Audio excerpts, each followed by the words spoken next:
Greetings, everyone. Welcome. Atmavandan for another beautiful session on week 11, Unified 2026. And we are on a very beautiful journey together, going deep and deep. Babaji is saying that you are love, you are perfect, you are all knowing intelligence. So, having that perfection in our heart, knowing that the image of God has all the God qualities, and it has all the access to the thoughts of God's. So God's thought has many aspects, and every aspect is there for us to know, learn, understand, think. We uh, we keep thinking about others, past or future, but what we are here to think, we never care for. We don't even get there. So we are aligning with all these chapters that, be curious to know there is an answer. Ask question and the answer will be there. And that is the journey with higher self. Knowing every little thing in my own words, with my own understanding. The guide is always there. How do I use it right? So Babaji is saying that this body is an instrument for you, where higher self is giving you messages. You take it, you use it for living the all-knowing, living the truth, living the knowledge that is there for you to use. And we come here practicing this yes and no signal this week, perfecting that signal, that one signal. Every time I'm asking for a yes, the same signal is coming. So with that, we'll continue our practice today with Neha ji, and I would like to welcome a big welcome to Neha ji after a long break. Yes. Thank you, Atmavandan Preeti ji, Atmavandan Shailesh ji, Atmavandan to all the masters. It is really wonderful to be back in this space with all of you. It's like coming home. Preeti ji told me welcome home when I messaged her. So I was definitely away for a little while, but I was connected with the energy of the group, with the book and the practices. And I had a wonderful time, lovely experiences with my family during this break. And of course, the unified practices added a lot of value to the quality of time that I was having with my family. So they helped me in different places, situations, interactions, and I'm sure they must be bringing some change, however little, however subtle, in the quality of everyday living for you as well. So, how are the formulas and signals going this time? I hope everyone is settling in with the formulas and signals, and now it is coming naturally to you. So, and it may happen that you would remember the formula only after the situation is over. So, don't feel guilty about it. Just keep practicing. You will get there. We all have started like this, and we all are still practicing. We are, somewhere. Um, we also lose that awareness, but the practice is to hold it together. So I hope uh, you are getting all this new knowledge of signals, formulas, slowly integrating. It is about integration. So this we are definitely delivering, and but it only will come together with your own practice, with your own, how deeply you go into this chapter. So whatever claim you make, claim with confidence. It is all out there. It is all for you to create experiences of God qualities. And there is no perfect way to do this. Everybody has their own way. You're free to share. You've been sharing your experiences, your confusions, or even those doubts that come out, oh, maybe I did not practice it that much. So it's okay. Let's just be honest with ourselves. So even when I was on a holiday, some of the practices also went on a holiday with me. But that is the beauty of it all. We don't have to feel guilty. We don't have to uh, begin again from zero. The moment we are aware, we simply return. We know the heart space, we know it all. And there have been so many moments in our life where we know it all, but there are times when our mind is clouded, the information doesn't reach to us the way it is supposed to reach. So, again, I welcome you all to the 11th week, Enlivening the Heart. So, the chapter it begins by drawing our attention to the whole of creation, right? It starts like God has created everything, it has created molecules, seasons, gravity, time, balance of nature, love, and even the purpose of humankind. So he has begun with such wide ranging examples, and everything is the content of one God's thought.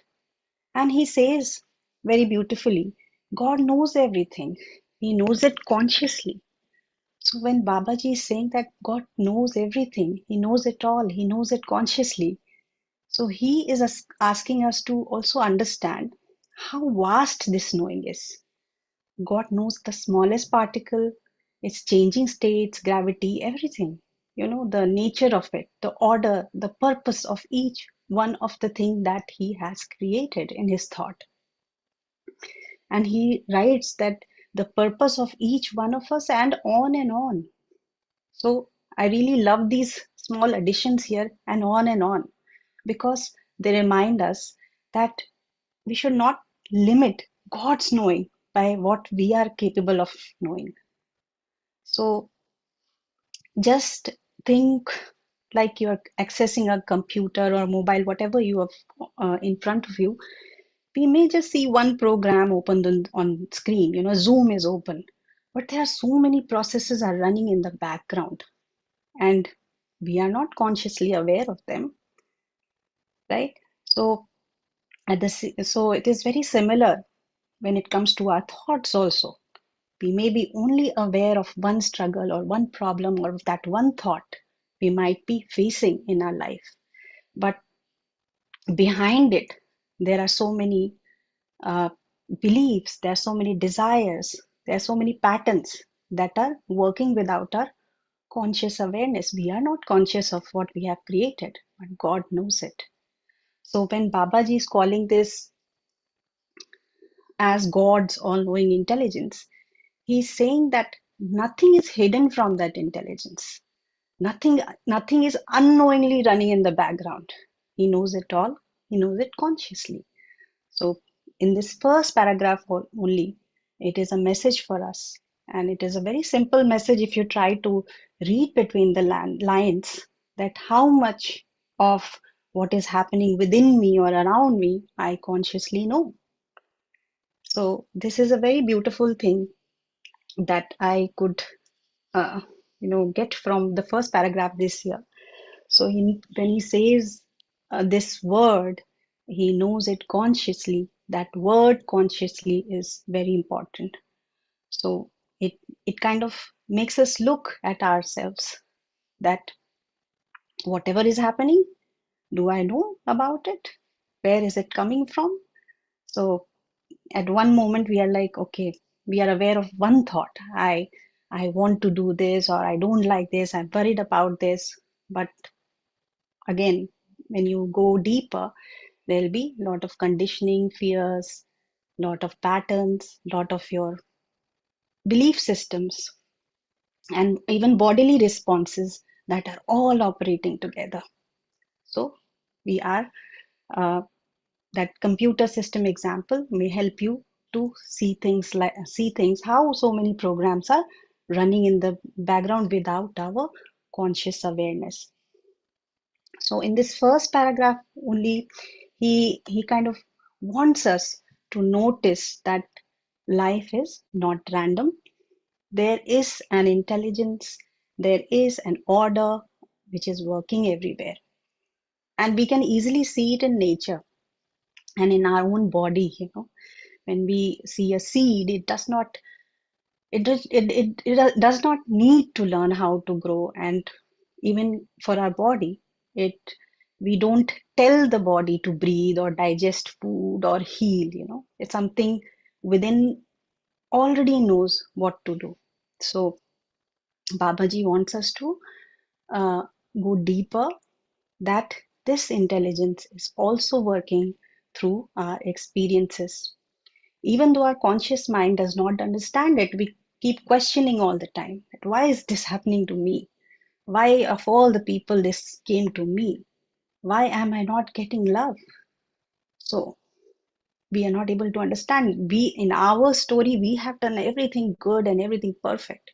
But the result, when it comes around, it's not what we expected. So it's only because we were not aligned with our higher self when we were creating the experiences. So when now we also realize that when the mind became quieter, when that chatter became quiet, when we started investigating our thoughts, we can slowly notice that order more clearly. So uh, we already trust this intelligence, right? In nature, in body, we see it everywhere. So that we have to recognize that whatever intelligence is working outside, that intelligence is also driving my inner experience as well. So whenever we are going to do something or we have to take a decision, there is some sort of hesitation that comes, or a sense of ease that comes, or you just know. Sometimes we are sitting and we are crying for no reason. Sometimes we are happy for no reason. So those small little subtle hints, and if somebody asks also, we say, I don't know why I'm crying. I don't know. So those things come very naturally. So the feeling comes before the explanation, and our mind only may or may not understand it later why that happened to me. So now the focus this week is, we do not have to dismiss these moments, because these moments where those subtle cues are coming from the body, it gives us work to do on ourselves. That what is this inner experience trying to show me? So, and we can see what thoughts are creating this experience. So that is why we are claiming, we are correcting our thoughts, to actually investigate what is already happening through our body cues. So this is where enlivening becomes very important, because we are training the conscious mind to listen to something we have overlooked these things, but now it's time to open those channels and fill those channels with love. Where fear was there, where some old grudges were there, resentment was there, where their doubts were there, slowly working on our thoughts, we clear all those channels. Because, masters, we all know that all the possibilities for us already exist in that one thought, and we have to claim with full trust and let go of our fixed ideas, so that we can recognize, yes, this is the kind of life I wanted to live, and the life we want to live is only uh, we only aspire to live with God's qualities, all of us. So we don't have to create something outside. The wisdom is already within.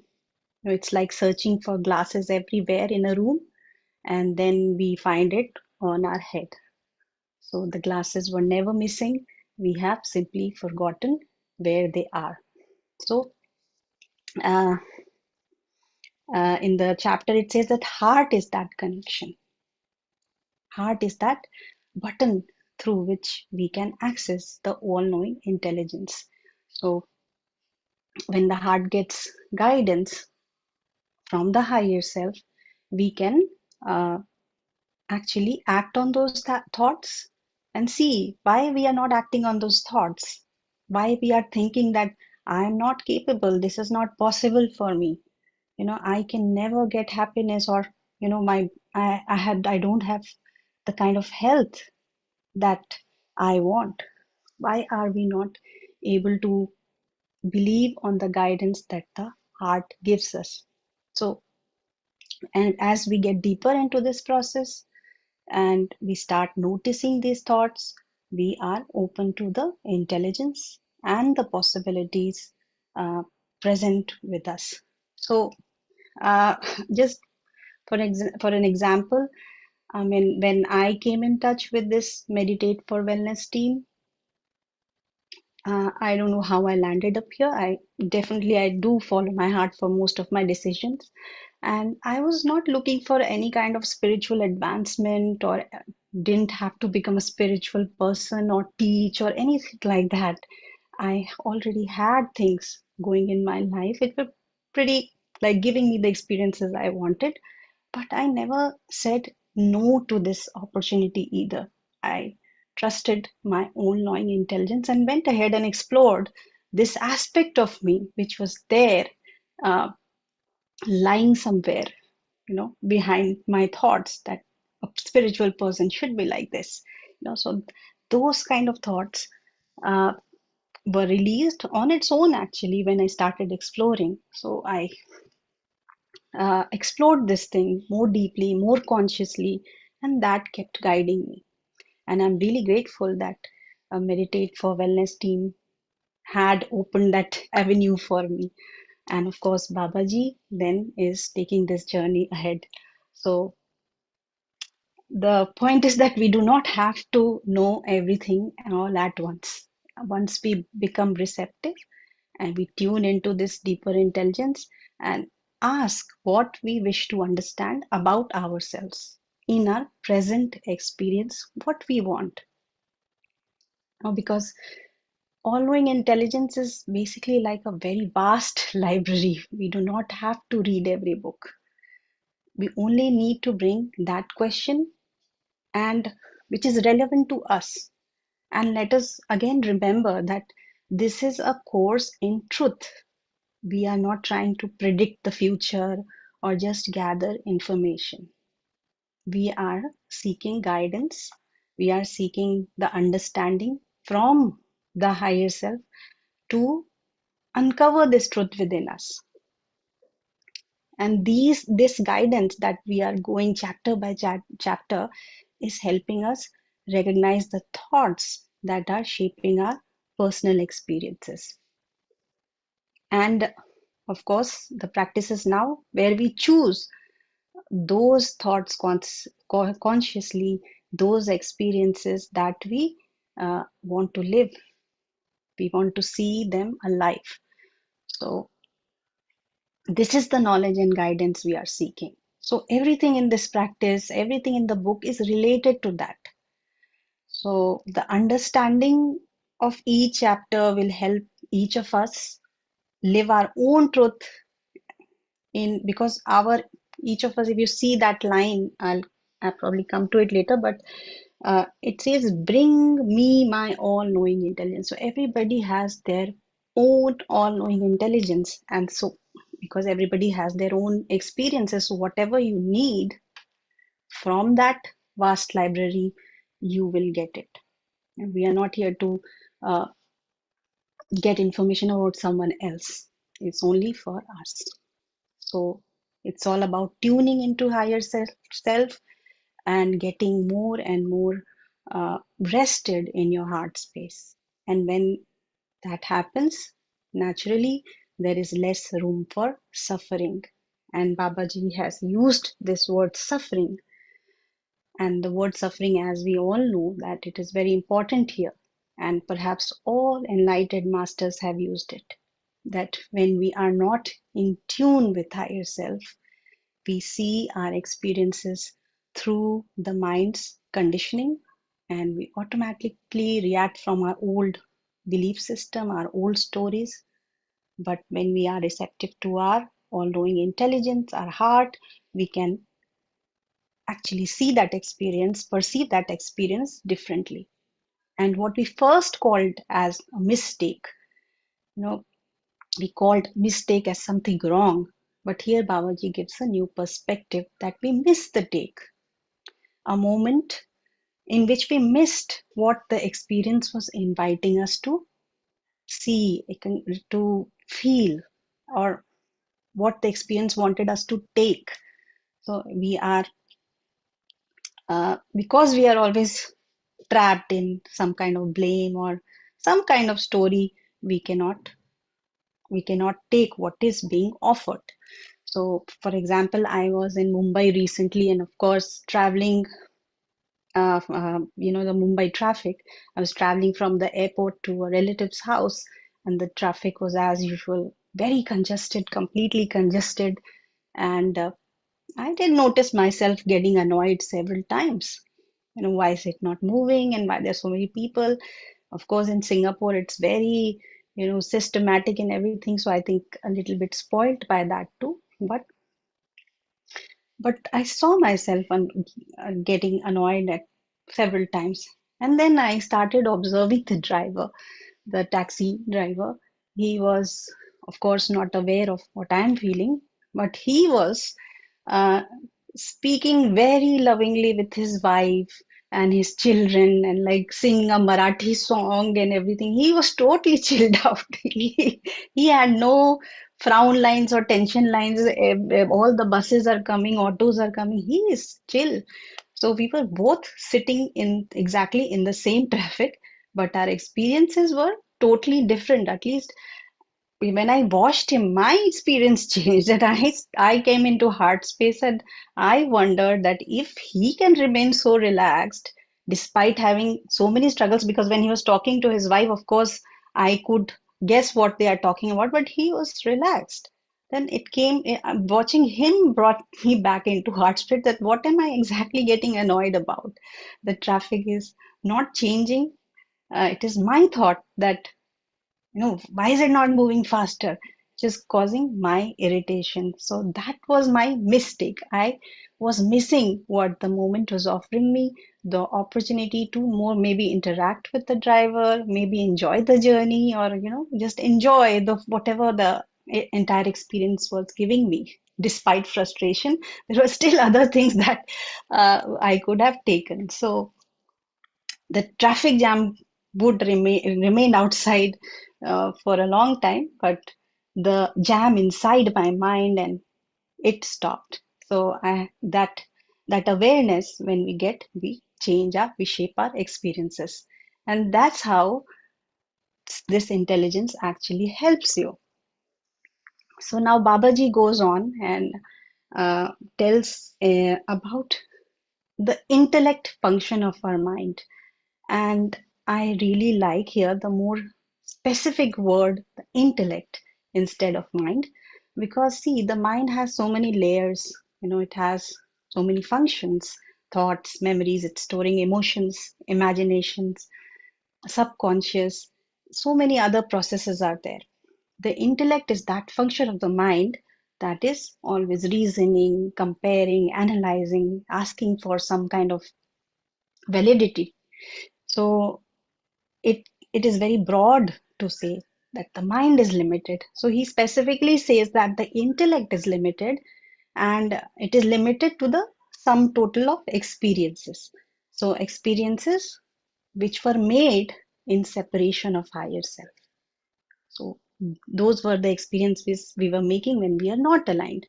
And based on those experiences, it can only reason on what it already knows. So it is very limited. So intellect looks back at our past experiences and says, this is what has happened before. So this is what is going to likely to happen, of course. So that is why it is saying that it's a very small and limited part of us. It can only work with the information which has already been collected. But he tells about the heart, that the heart is the connection to the whole self, the all knowing intelligence, our truth.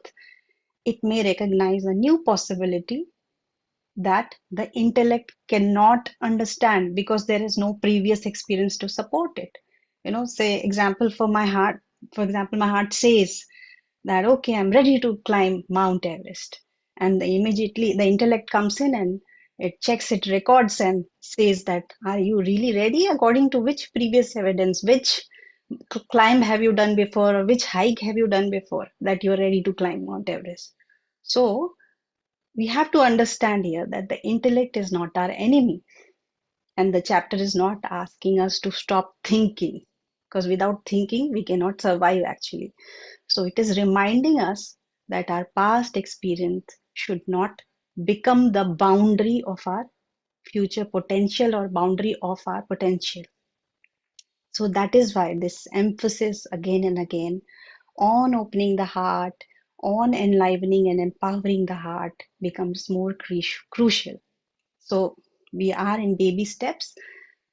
We are just learning to trust the wisdom of the heart. So we are just, for a little while, we are allowing the intellect to step aside instead of coming in and analyzing and questioning everything. Even when you do signal practice, it will come in many times. So probably I think maybe that is why the signal practice is to keep the intellect aside for some time and see what is happening. So we are consciously giving ourselves a new inner program, a more heart-led, higher self-led of living, because that higher self, we know that he wants us to unite with the divine qualities. So we are not rejecting the intellect. We are just, for some time, we are reducing the volume of the intellect, we can say, and trying to listen to heart. So one thing more I want to add, that when we talk about higher self living or heart-led living, it does not mean that reckless or impulsive kind of living. We are not following every emotion or sensation. We are learning in baby steps to recognize that inner response that comes and allow the intellect to work with it, rather going into analysis, uh, or rather letting the intellect dominate from the very beginning. Like for example, in your daily life, you can see that when we eat with food also, if you are following a routine, you have planned to eat something, you have a routine of eating, like, okay, this is the breakfast I want to have, and this is how I want the lunch and the dinner, everything. This is what I have always, so this is how I will take my day forward. But sometimes we all understand that body may not feel like eating that way. It wants to eat something lighter. So intellect will come and tell you, no, this is protein. You need to eat it. But that time you are like, no, I don't feel like eating it. So you have to see where intellect is coming in between your feelings and what you really want to eat. So that cue you have to notice. And then let the intellect check it. Okay, am I genuinely hungry? Would this really nourish me? And this kind of thing you can apply, you must be applying already. You can make this practice stronger in any area of your life. And we have such wonderful exercises in the workbook to support you with that. So just a simple check-in with ourselves can help us remain true to what we are actually feeling, rather than just following a habit, just eating something which is, probably a generic kind of diet. We don't know. Our bodies are different. Our minds are different. Everything is different. So we are following so many things that probably we have not uh, felt right for us, but we are just doing it under pressure. So uh, that's what we have to investigate, and we have to see what are those things that are not letting me listen to my inner voice. So to strengthen this heart-led way of living, we are using the uh, creating formula this week is, I claim now that I enliven and empower my heart to bring me my all-knowing intelligence. So we are asking our hearts to bring that all-knowing intelligence. So heart is our connection to that whole self. So heart is that messenger. It is bringing in your conscious awareness what information already exists. So it is helping us receive it and recognize it. And that's why we have to probably uh, be more in our heart space and listening. That's most important. So I think by now you are clear with the claim part, and where we just notice the thoughts that uh, stop the heart from opening to its deeper knowing. And uh, and it could be thoughts like many thoughts are written in the workbook, but it could be your whatever personal thoughts what are coming to you. So see those thoughts, work with them, make your own corrected thoughts, and then create a formula, a claim that feels true to you, right to you, that you can easily remember and practice it. So this part is very important, where they say that when you write or say the formula, you feel that you are speaking your truth. So in the beginning, maybe it may not feel logical to the intellect because that has never happened before. So, but you are giving yourself a permission to experience another way of knowing, another way of living. So consciously, one step at a time, we will all go ahead. So the second tool is the yes and no signal tool, which is again a tool to tune into our all-knowing intelligence.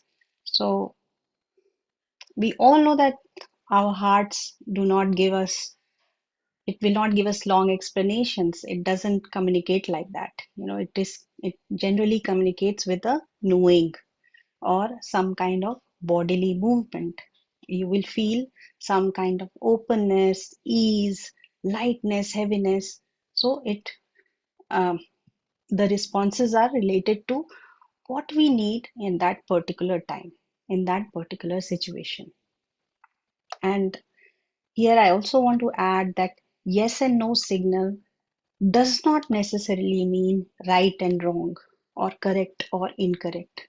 We will explore this in future chapters, so I won't go too much into it. For now, we need to understand that this is the signal I am using to communicate with the higher self.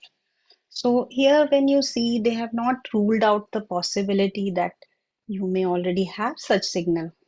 You might have some sort of signal when notice like you have sweaty palms or chill up the spine, or a leg shaking or finger moving. So but you are not very conscious about it. So if you have the association of yes and no with those signals which are existing, you could use it. We may have already experienced those signals. So it may you can use those signals, but so many times we are not conscious about it. We are already running on autopilot, and and we also have some sort of associations which may be coming from lower self about those signals which are existing in our body. So I would suggest that follow the exercise and get a fresh connect with a fresh perspective with your higher self.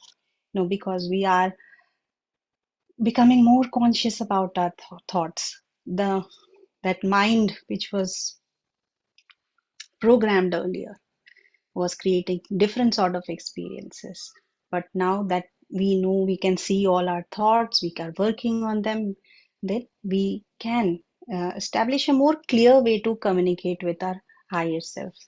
And as it says that we have the liberty to change our signals. We don't have to be a victim to any sort of signal. So we have to understand, through this signal exercise, we are just training our conscious mind and body to recognize a particular cue having a particular meaning. For example, if a certain head movement is repeatedly established as your yes signal, you begin to recognize the outward movement and behind that, the inward feeling connected with it. So, repetition makes that association clearer. So, steps are listed in the workbook and the book also, that we center in our heart, we get the higher self signal, and then ask for a yes signal. Complete the yes signal and then come back to the higher self signal.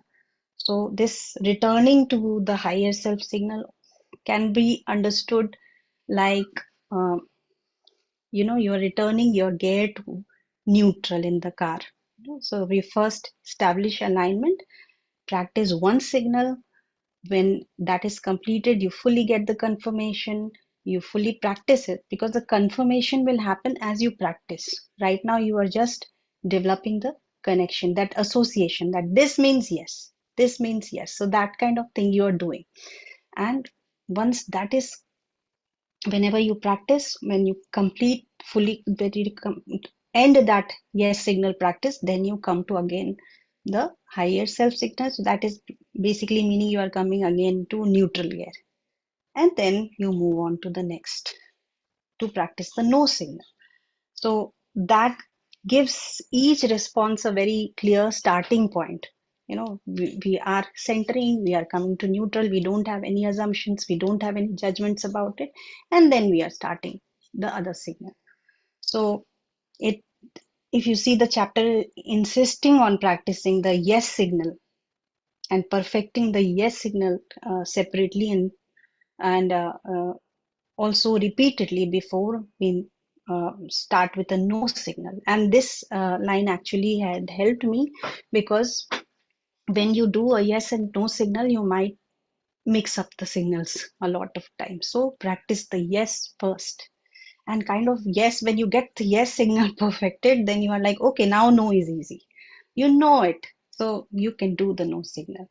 So if you immediately practice both, then again the intellect will come in, it starts to control, confuse the movements. So learn that one gear clearly before introducing the other one.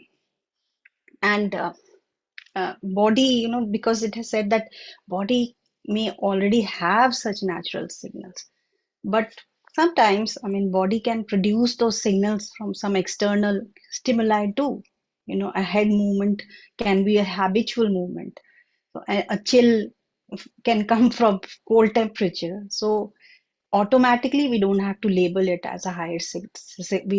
That is the thing we are trying to assure, that we don't label it automatically with this is a higher self signal. So the practice is more to create a very clear, repeatable reference signal that you recognize. So here in this example, it is written that head movement right to left 3 times is given just as an example. Left to right 1 time. It is telling how specific we have to be so that it is clear to us. Suppose head movement comes 1 time for yes, and it also goes 1 time for no, we will get confused. Was it a yes? Was it a no? Was it right? Was it left? So we have to be very specific in asking for signals. So like 3 times. So if only 3 times that happens, that's a yes. So you have to be specific according to your need, what you can associate with. It is all upon you. And if you read, it is written in the wording here that just get the signals strongly perfected, so that you can read the yes and no. So I like the word reading. So perfecting a signal does not mean that you are becoming good at producing a movement. It is learning to read it. What does this yes feel like in me? What is this quality of no which is coming in me? So what is happening before the movement? That is where our attention should also be while doing the signal. So there is an outer recognition and inner recognition also happening together. So then slowly we will probably may not, if our practices, if we are able to read that, we may not need this like external signals. We know it. We automatically be doing the right thing for us. So this is a very kind of conscious creation between a particular signal and a particular meaning that we give to that body movement. So with repetition, the conscious mind, it becomes familiar with that language. So we have to be clear, we are not programming the higher self, we are training ourselves to recognize uh, a signal more clearly. We are training just that part of the iceberg that is conscious and visible to us. With repetition again and again, that signal and what it means will become more familiar and easier to recognize.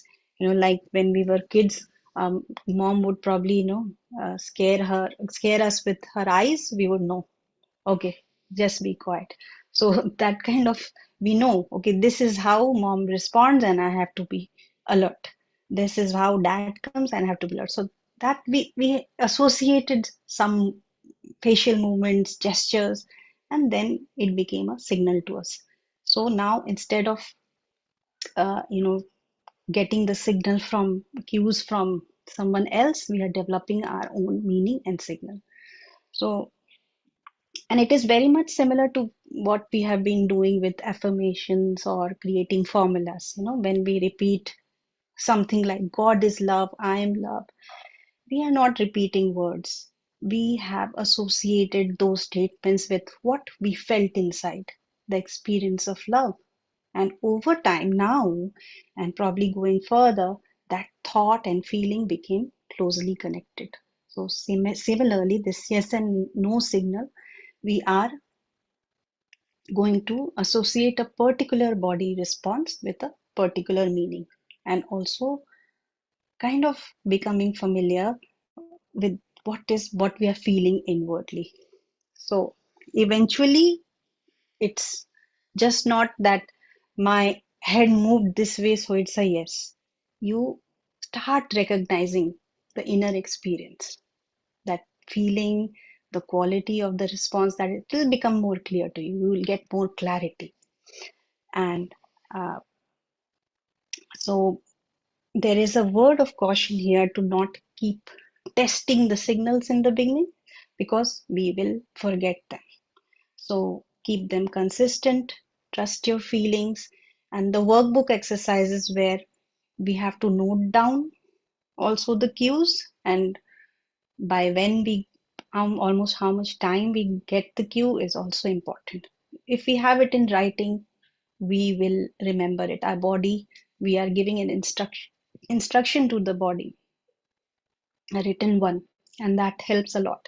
So write down your cues. So immediately don't use it for a question answer session with higher self, or like a fortune telling tool.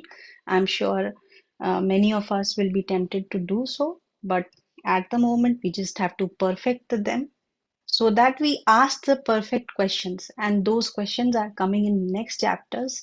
So just as it is said, trust your feelings right now, act on them, and then only we can use this all-knowing intelligence the right way. So that's about it from this chapter. In my personal experience, sometimes when you see that this finger moved, one finger moved, and second time something else, some other finger moved. So it will happen, but it only like perfecting happens with your association. That matters. So in the beginning, sometimes you may have to consciously make that movement, because you are again establishing what this signal will look like, what this signal will feel like. So we are learning a new language, and that will help us to know what is the old conditioned response coming and what is the other response which is coming from higher self. We'll be able to distinguish. So keep working on it, a lot of practice, and it will happen for each one of you. I have no doubt about that. And it's a tool for a purpose in that same God's thought. So we will know when to use and how to use through our all knowing intelligence.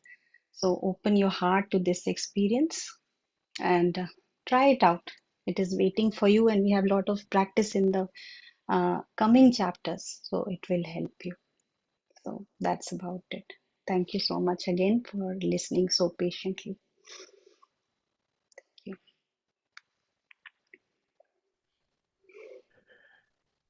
Welcome back. I'm Thank so happy to you. see you. Today, I realized how much I was missing you. Same here. I was about to say that. Uh, You came and plugged those parts that needed more zooming. mhm. So anything that is missed, you will not leave. You are there, you will come and just plug Yes. it. So nice. Like we can hear you endlessly, and you say, "Thank you for listening to me patiently." And I'm saying, I can listen to you endlessly, endlessly. It is all your love. I get. I'm addicted to this love now. It's a problem. I keep coming back. Yeah, yeah. I'm sure everyone in the group will resonate with my sentiment. Everyone had been waiting for you to be back. So, welcome back.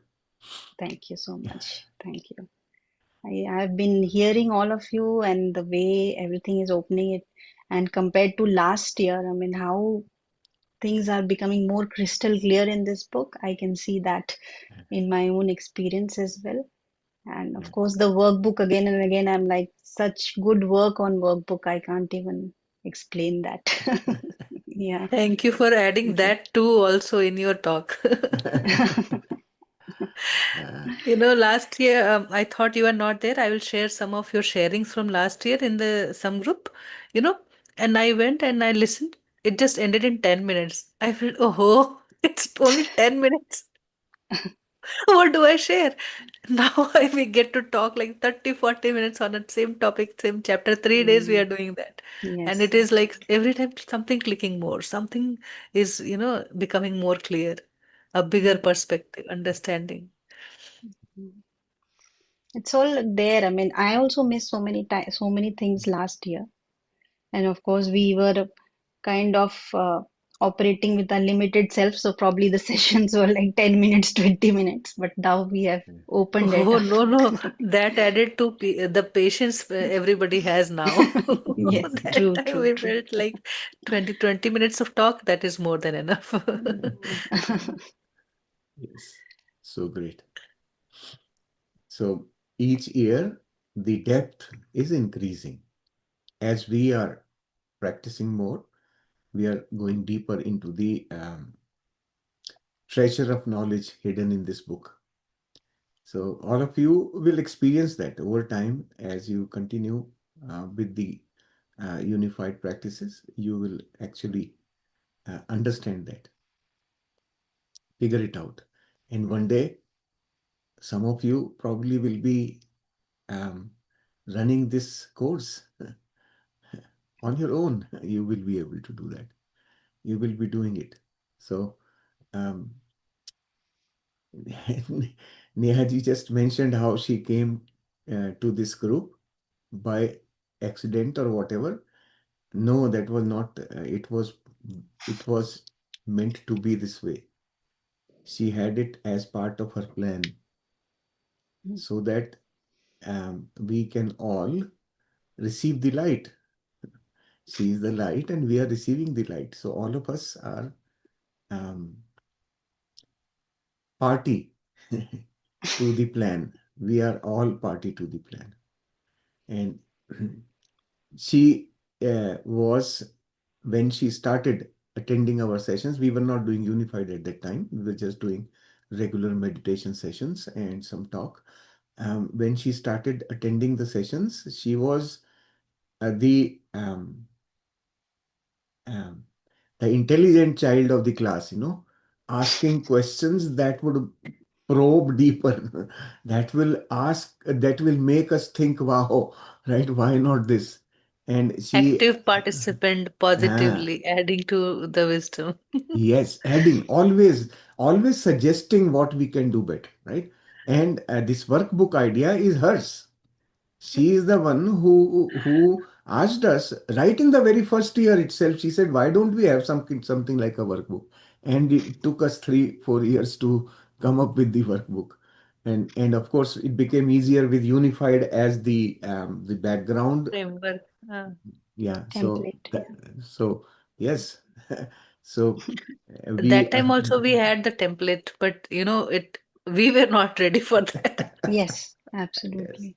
We had a Mm, beautiful template. We still go and look back, and many of the sessions we have shared this year, like before that, in that 24 days of program, Hmm. we shared many of those. Yeah. yeah. So we are really happy to have the the quality of participation that she brings to the group. It's fantastic. I feel always amazed when I listen to her. I'm mesmerized. I just I keep, I my mind doesn't go here and there. When she's talking, I'm right there on the subject when she's talking. So that is her power of delivery. She delivers excellent, really very well. So, yeah, there is a lot for every one of us to learn, not just the subject, but also peripheral knowledge, right? Peripheral learning. Peripheral means beyond the subject, right? How she's delivering, how she's modulating the subject, how she's modulating her talk. Each one of those are very beautiful learning points for all of us. These sessions, they are just like a classroom, In the class, you don't only read this, go to study the subject. You also learn so much. The subject is just about 10%. 90% is learning of the environment. From the environment you learn, right? And it's the same thing for these sessions also. So be be She, be aware, right? Is what I'm saying. she is a living example of, intellect aligning with all-knowing intelligence. What she talked today. You all are, everybody is. Now you are putting me somewhere else. So, but everybody is doing their best. And especially in this course, I have seen myself evolve. Also, while delivering in everything, all the quality, how we talk, how we interact with people, everything has changed. So it has added a lot of knowing and that confidence. I mean, not that I was lacking it, but it only became better. So I'm thankful Yeah. for this opportunity with so many such great masters, and of course, you two always are the cherry on the cake. Yes. So I always learn from everyone. So Yeah. as you were delivering, I had this idea that we should start a program called UTTP, Unified Teacher Training Program, so that we can have more unified teachers who can deliver quality content, right? Um, that sort of a thing. So um, I I just got the thought today. I will probably work on it Mm. and come up with some ideas, Yeah. and then maybe a short course, not a 6 month program or something. It's only for those who have done unified with patience. Then they can refine what they have learned, right? And then deliver the quality. The, it's all about the quality, that the content, how good the content is that we deliver to people, right? And especially in today's world, people are intelligent. People have limited time. So how to make best use of their intelligence and the time that is delivered through quality. So we'll see. We'll have a UTTP. Yes. He's there waiting for the reveal. The big reveal It will is happen all-knowing soon. intelligence, can't stop expressing. Once you Yeah. are unified, Mm. you find your way. The Yeah. teacher is always sitting inside. Yeah. And many of you will enjoy that process. It is an opportunity to expand, to grow. Right? Um, Living the knowing of unified, actually. Teaching is one of the ways in which you can actually live what you are learning. That's the beauty of it. So, uh, we'll, after part three, some people who are new will understand only after part three what I just said. Yeah. So, good. Thank you so much. Uh, you are feeling that I am kind of putting you in a pedestal or something. No, it's not. It's just my excitement. I'm feeling so happy to see you today.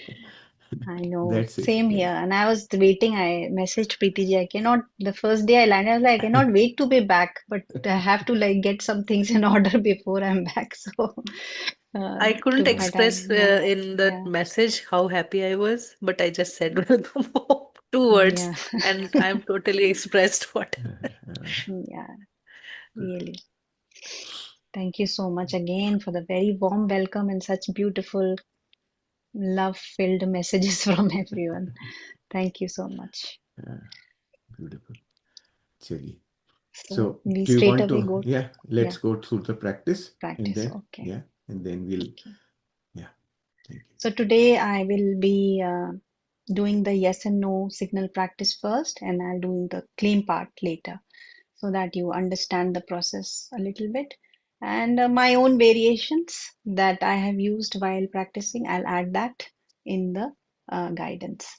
So let's again take off your glasses and you sit in a comfortable position since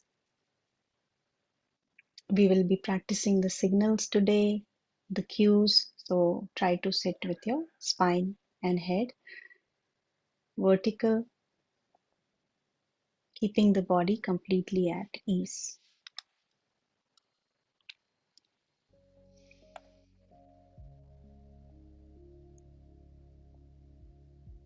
Just come to this moment.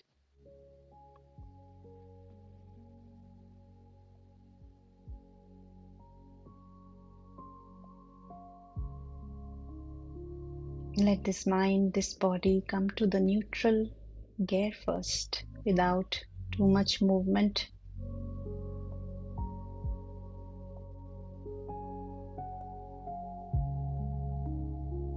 Coming to this space of rest, relaxation,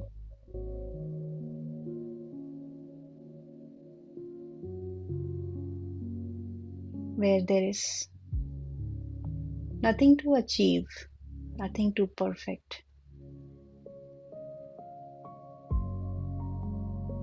We are only here to listen to our heart.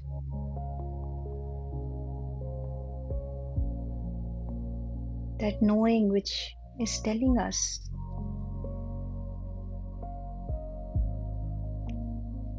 that we are at the right place at the right time.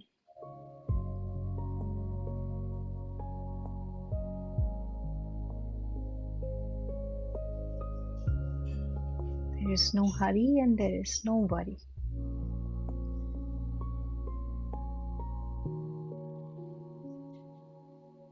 You are sitting with yourself in your safe space, in your safe spot. Like every day, just intending to be with your higher self.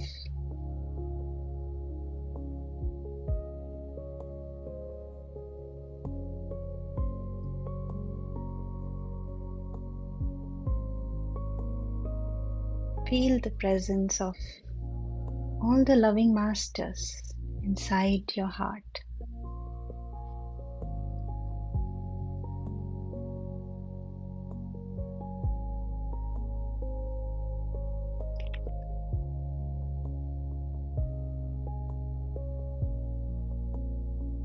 The gentle pulsation of love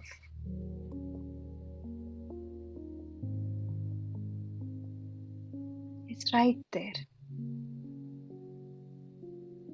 Open your heart to receive it.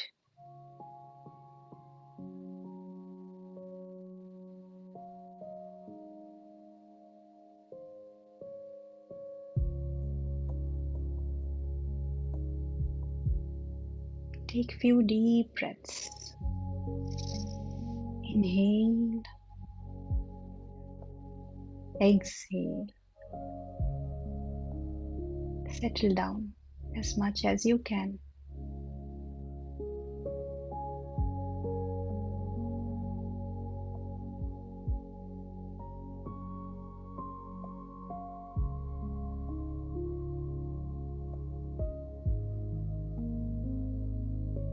Receive this practice with a full heart, with a lot of love.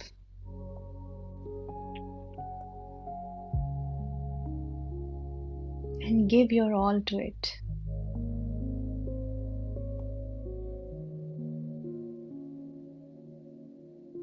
And feel grateful for Babaji for giving us one more tool to know ourselves, one more tool to settle in the comfort of our heart.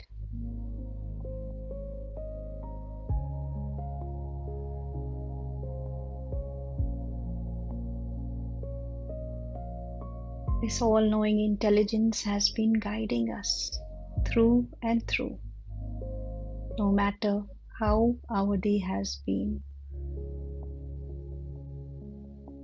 how many highs and lows we have had, questions and doubts.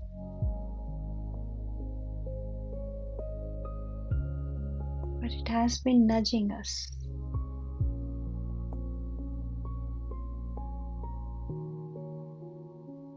Maybe we were too busy to see it. This is the time we bring all those nudges, all those cues into light to the best of our awareness.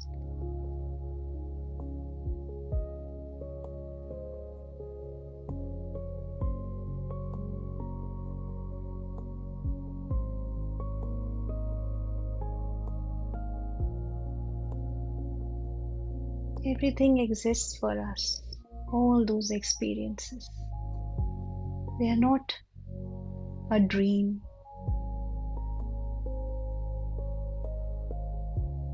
We just have to claim them for us.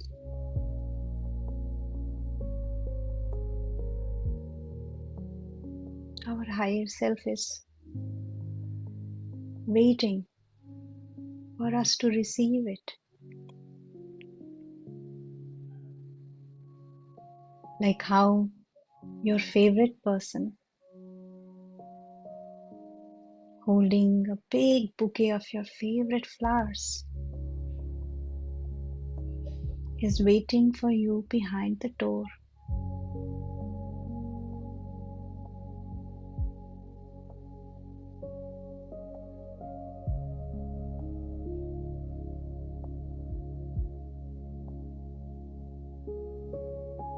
Bring that person in your mind. Open the door with a smile and receive it. The gift of love, the gift of joy.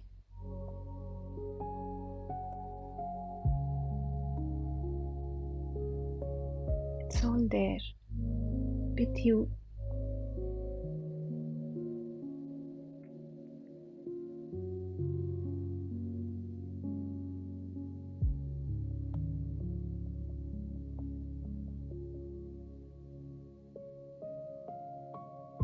We always say sharing is caring.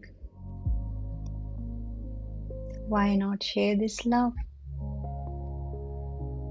with all the uninvited influences that may be in our aura?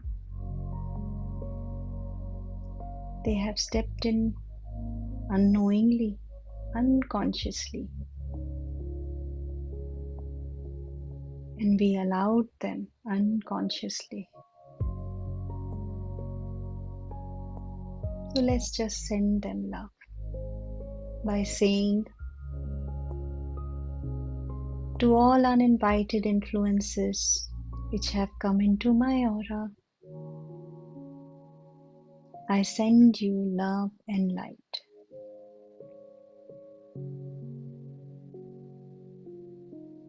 You are each whole and healed. You are each created as love and light, and you are still love and light.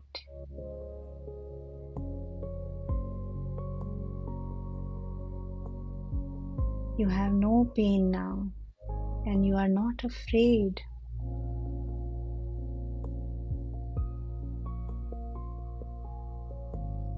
You each have a perfect place to go. So I ask my higher self and request my higher self to take you to your perfect place.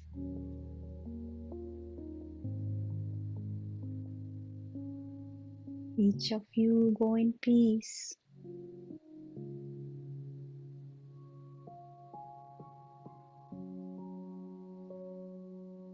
And now I close my aura to all except my higher self.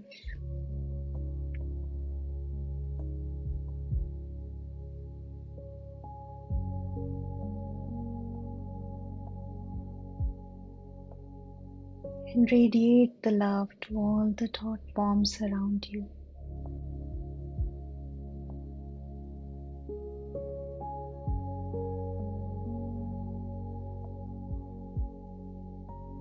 Just send love.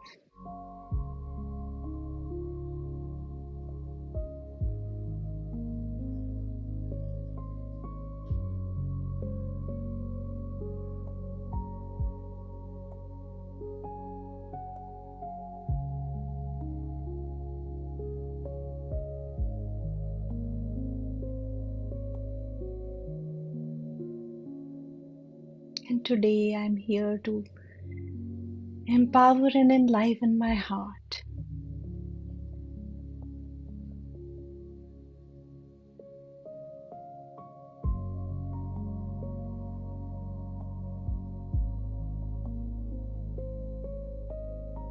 I'm here to sharpen my clarity with a yes and no, that language of the heart that has always been there.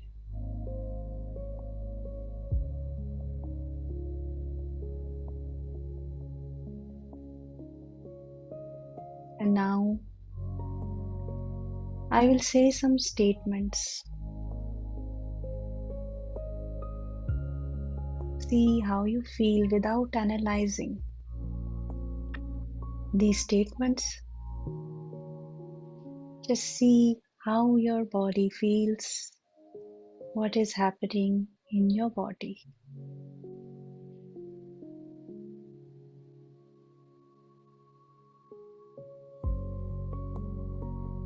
Mentally, do not try to be in this process, just allow yourself to say a natural yes and no within.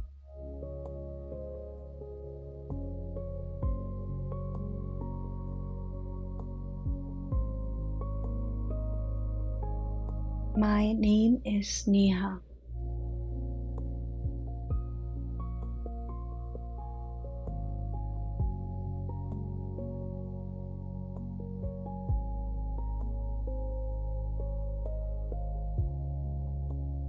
See what happens when I say these statements. I like traveling.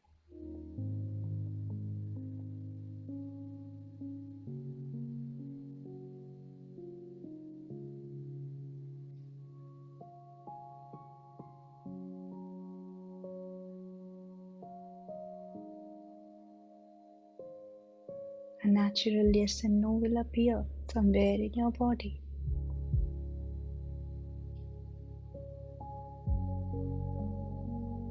I am adventurous.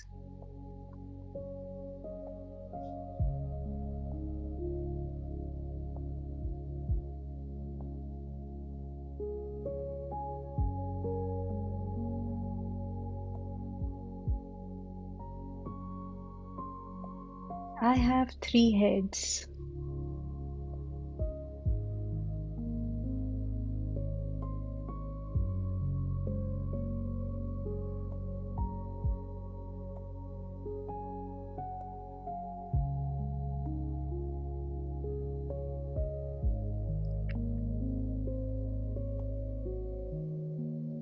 I like swimming in ocean.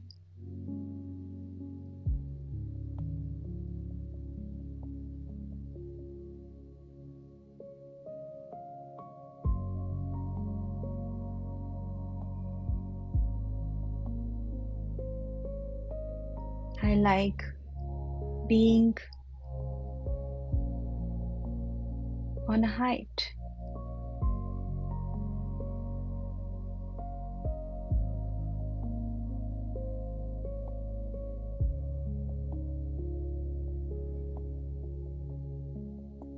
I like to be treated with respect and dignity.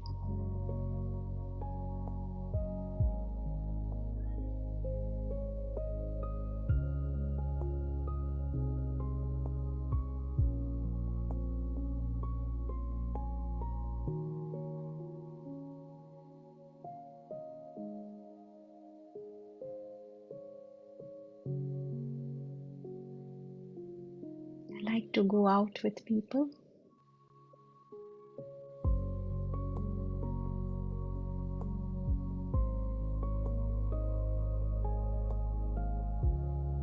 These statements are just some cues that will help you recognize your inner response.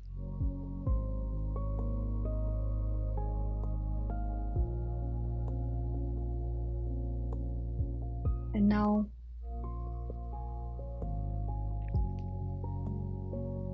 let's develop a language with our heart consciously. How do we recognize it's a yes and no? So, first and foremost, in your heart,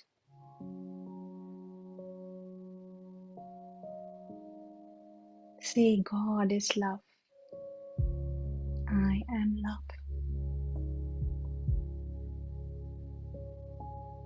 God is all knowing intelligence. I am all knowing intelligence.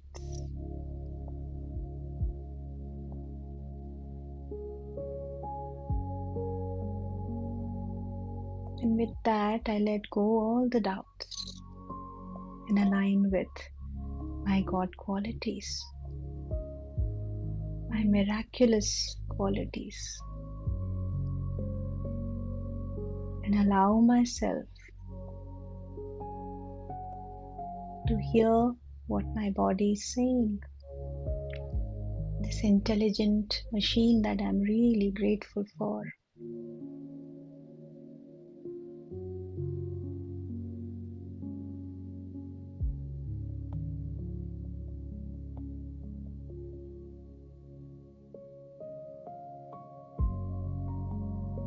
At this moment, get your higher self signal by asking, my dear higher self, give me your signal.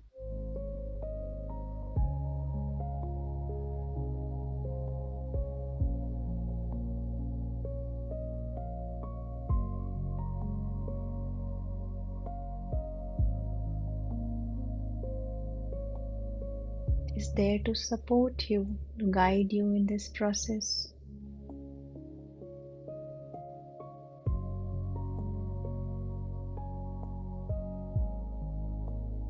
So completely become free from all your past experiences in this moment.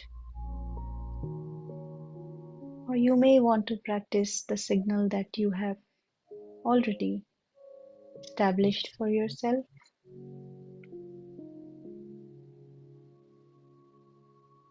See what changes when you ask your higher self, dear higher self, please give me a yes signal.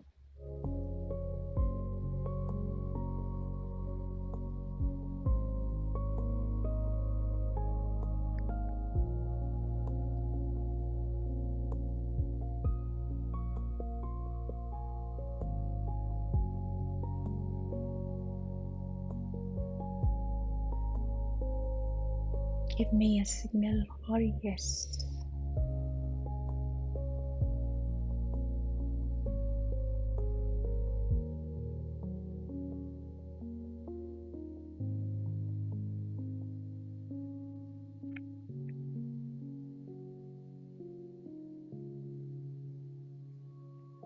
Just allow the body to respond. Whatever comes first, you can treat it as a signal.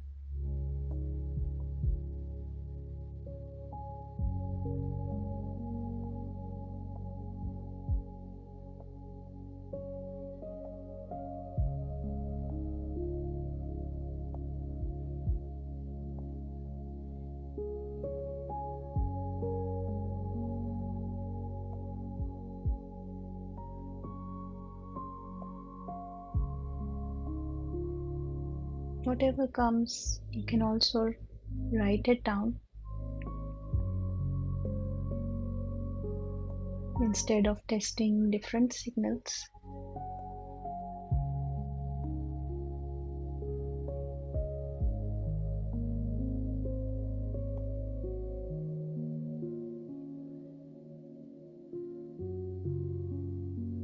Be observant of your involuntary movements that are happening.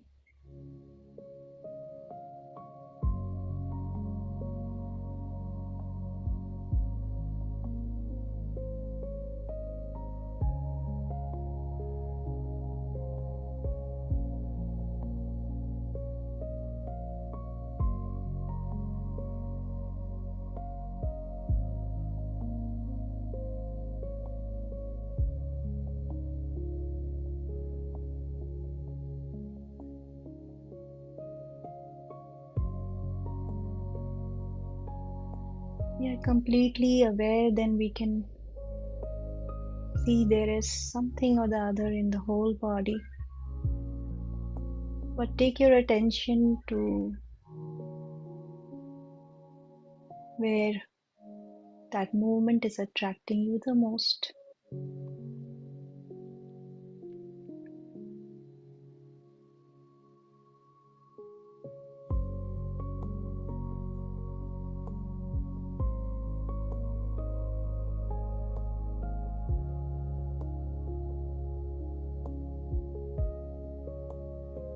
And see this feeling of yes behind that signal.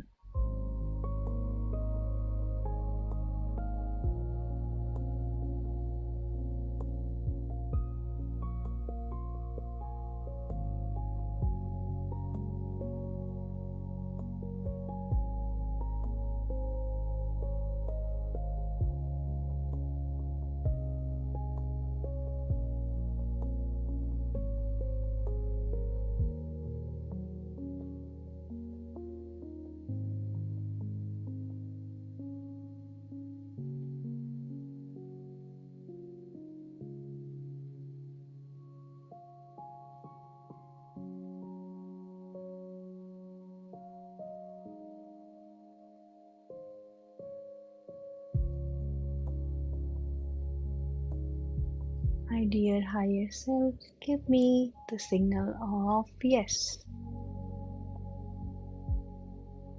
It could be your chosen body movement.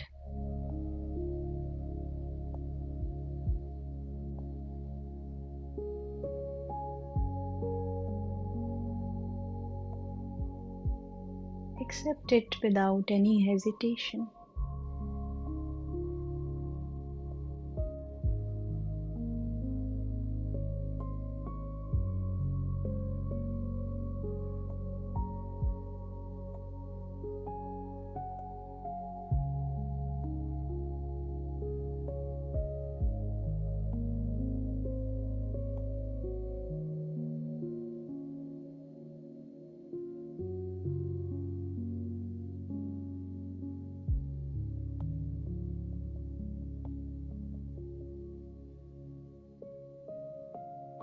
The next time you ask your yes signal, the same sensation or feeling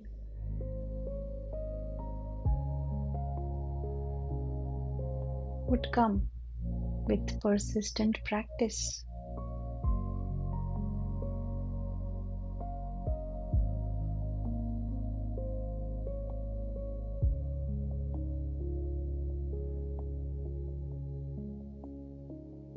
Once you are done with your yes signal,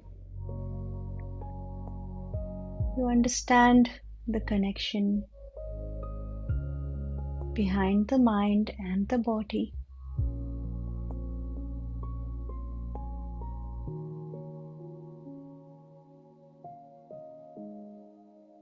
You slowly come back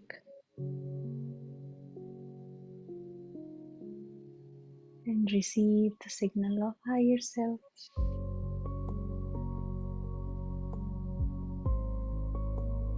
Be neutral to all the earlier experiences.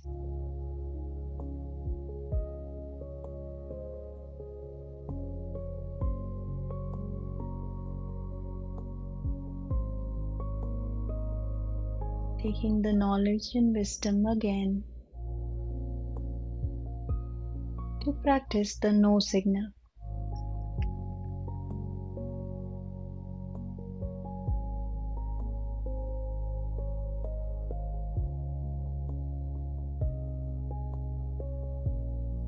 Ask your higher self again. Dear higher self,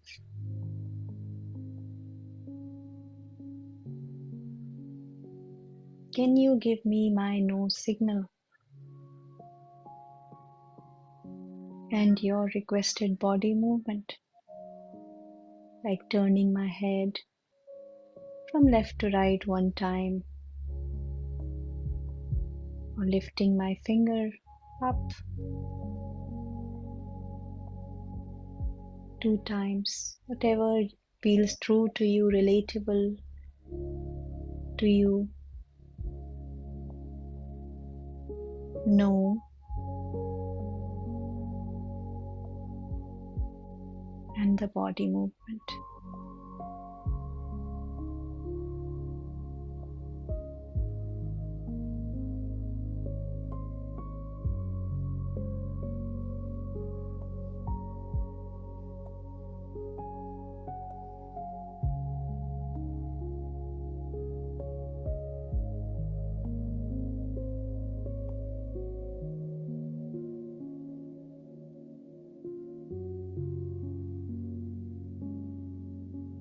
Just see how your body feels when I say these statements.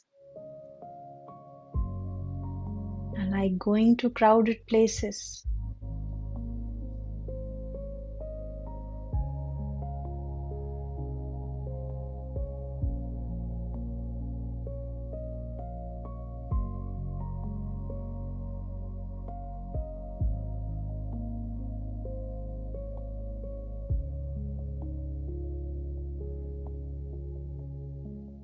I like flashlights on my eyes.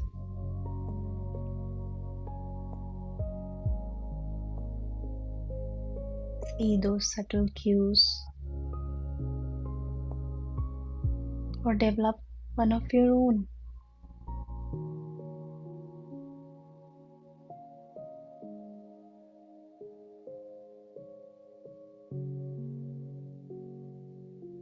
Just be still and ask again. My dearest higher self, please give me my no signal.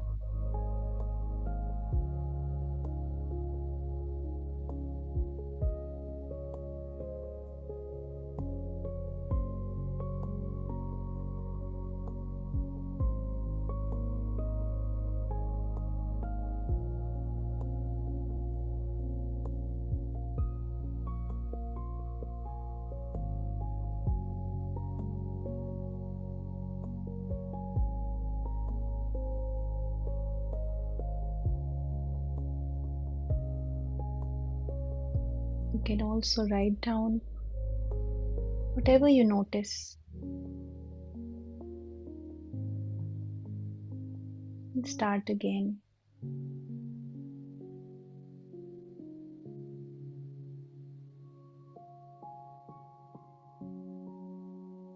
Training your mind, associating with that body movement.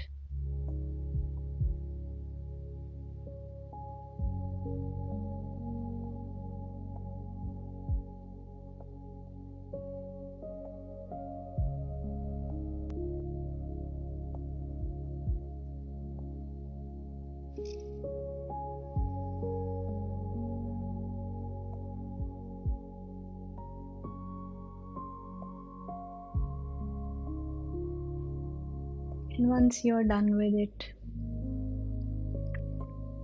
you can practice these cues later to perfect them outwardly and inwardly, knowing that they will help you to know the truth of your being. That is why we all are here together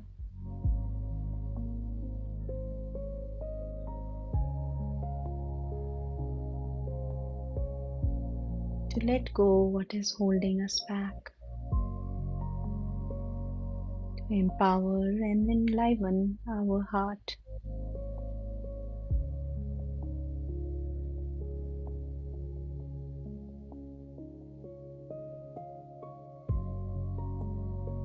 And we move towards claiming our all knowing intelligence.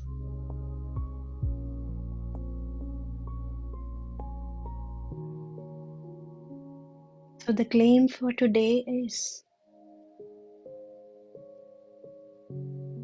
God and I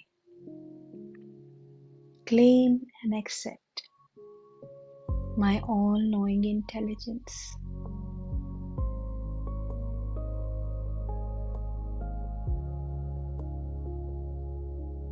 With forgiveness and thanks.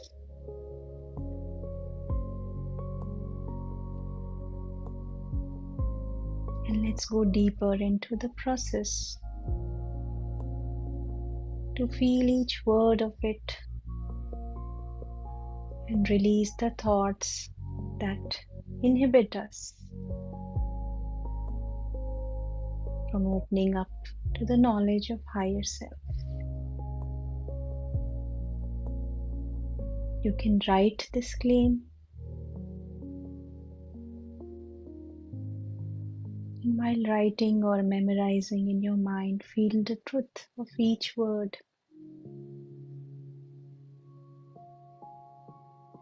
Feel the qualities that feels right at this moment. God is joy. I am joy.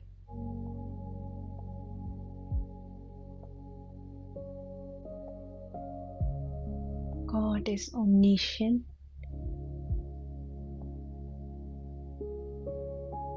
I am omniscient.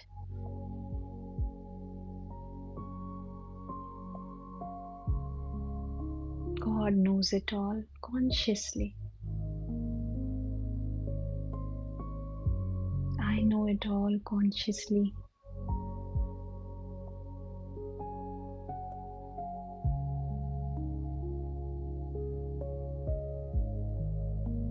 God is all-knowing intelligence.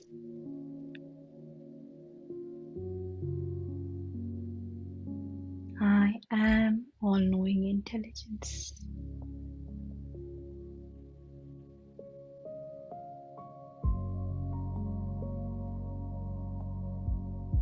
And I'm ready to create my experience with this claim.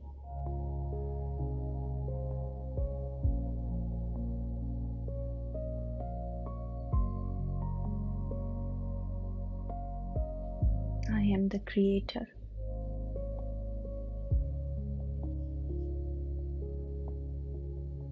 And I am one with God.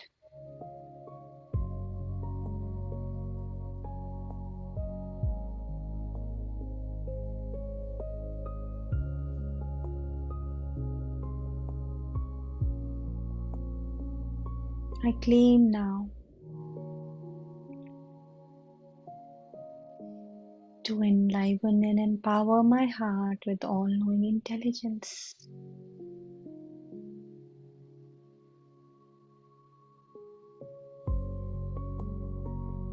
And accept this claim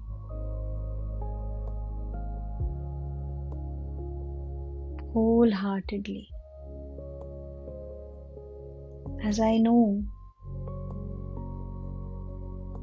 that I am not less than anybody.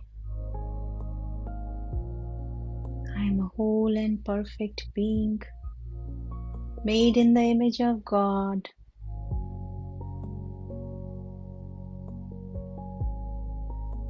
beaming with divine qualities,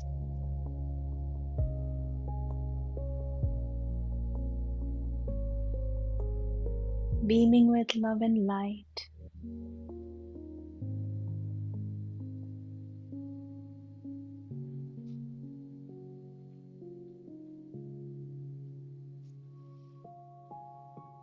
I accept this claim with my heart.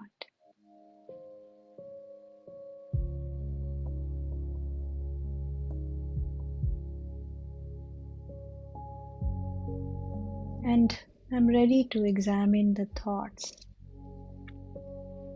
that hinder this acceptance.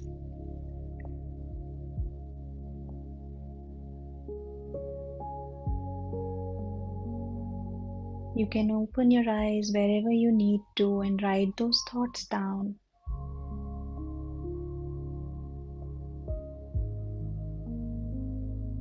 Where the intellect comes in and says, justifies that you cannot do something or you cannot say something.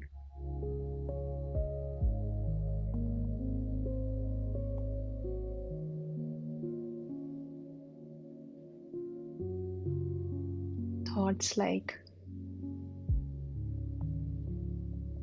I am not made for this.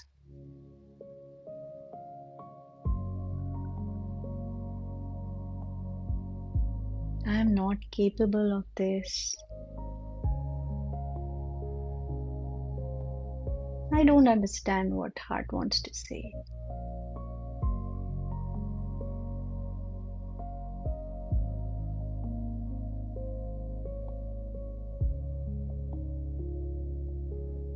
It's too complicated.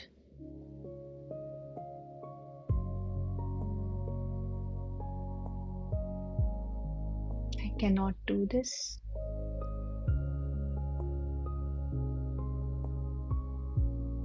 I have my own way of doing things.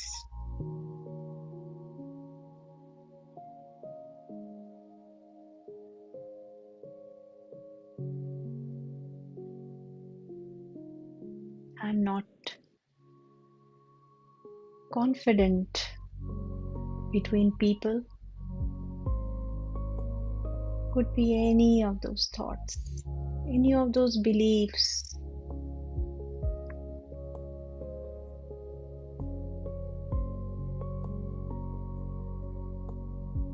Where you could feel that I want to say something, but if I say, everyone will explode. I better keep my mouth shut. Things like that.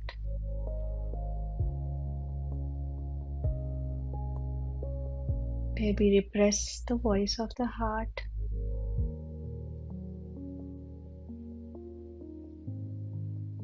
Because we don't know how to shape that experience. So take this time to correct these thoughts.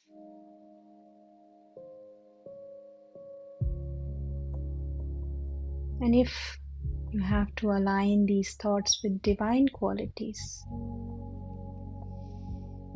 how would it sound and how would it feel to you?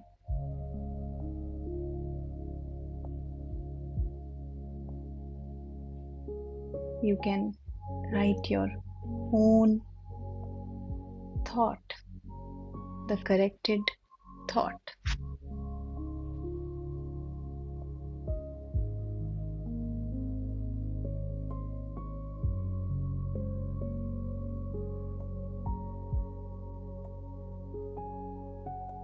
And then repeat that thought again. Repeat the claim by saying God and I.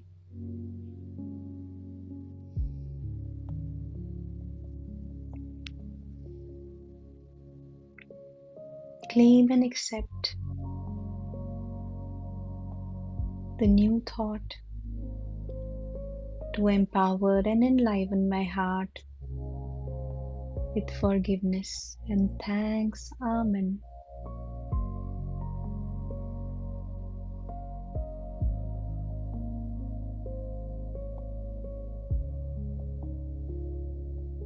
I release all those thoughts which have hindered my all-knowing intelligence consciously or unconsciously.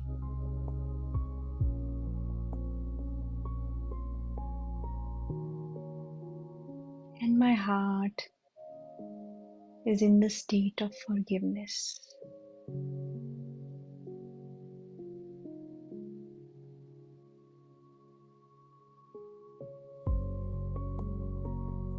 Because this forgiveness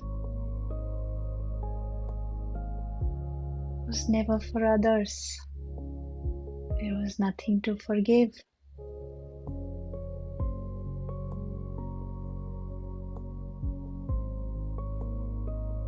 My claim is free from all the limitations. There is no resentment or grudge or revenge of any kind. I am free. I am independent. I'm free of those thoughts.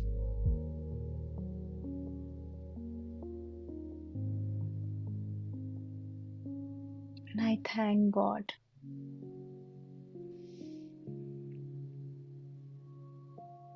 for empowering me with this knowledge, enlivening my heart.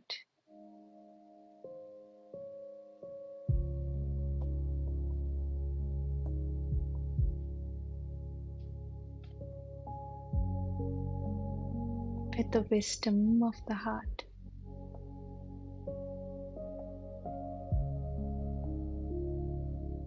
Now I release this claim to the natural laws of creation.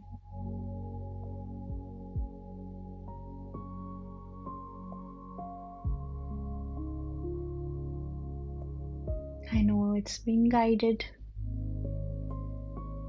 by the natural laws, by the order and intelligence of God's conscious thought.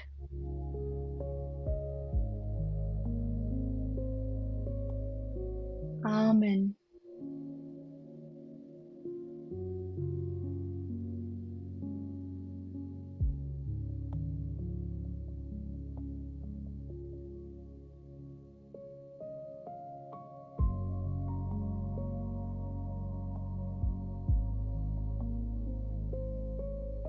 Take a deep breath.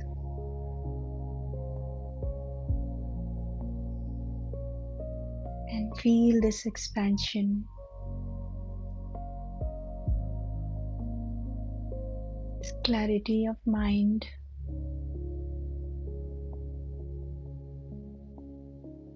And finally your heart saying that you heard me.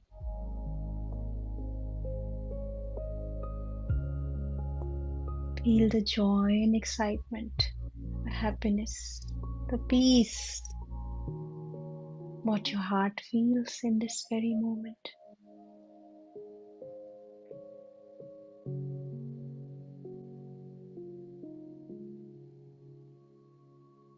And send this love to everyone around you, to everything in God's thought, from small atoms to particles to the galaxies to nature. Everything you can possibly think of and beyond. Feel one with the creation, having a purpose, all of us.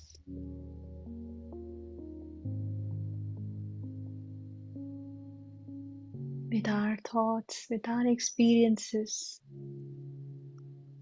shaping this creation, adding more love, more awareness in this unified field of existence.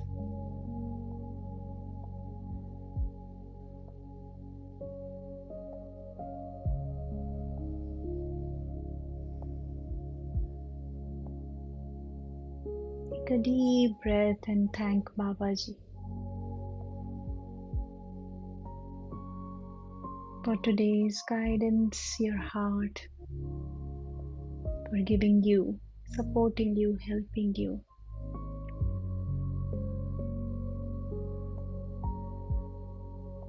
Higher self was always there.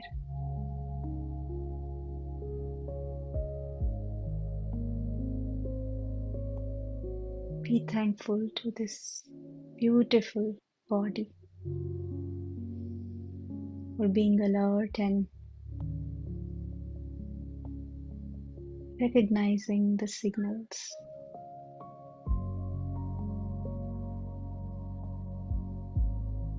And slowly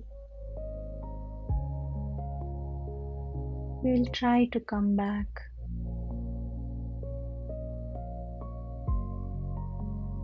When you close eyes, you can feel the room you are sitting in. Try to visualize everything in the room mentally.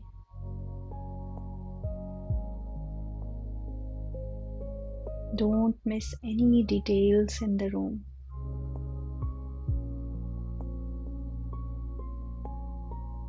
Where the light is, where the cupboard is, where your desk is, where you are sitting. Slowly, with this awareness, come back. Feel your body gently. Wiggle your toes, move a little. Open your fingers, close your fingers. Rub both of your palms together. Feel that heat between your palms.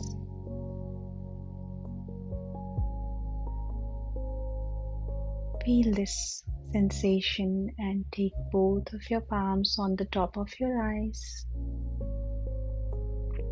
And slowly open your eyes.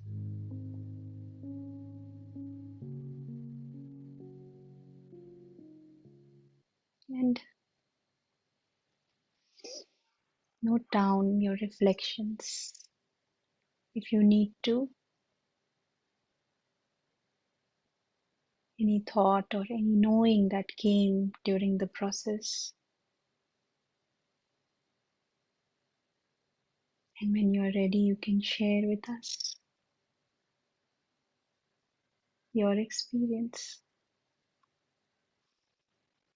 Thank you so much for being with me today, giving me this beautiful opportunity again to guide you.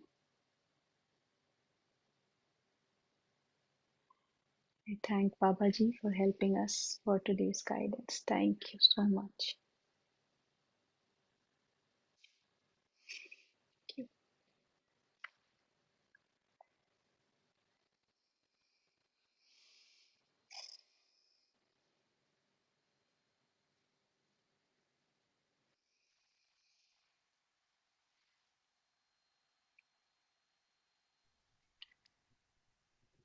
Thank you, Neha ji, for giving another activity for our activity workbook.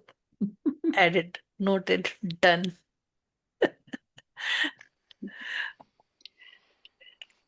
It I was have so done a beautiful. lot of experimentation with this, so I was just sharing how it can become easy. Last year you were saying this year you guided to practice, so it was so nice. I hope everybody got somewhat the hang of it a little bit, what we are supposed to do in the practice. I'm always in big release when you are guiding, so I enjoyed the process. You know what, like always this intellect part, right? Being a human being, we are gifted with this and we live that life oriented with intellect. What we do, we recognize ourselves with that. All our work, how we generally identify when we meet somebody, that's what we say. But what if that work is not there?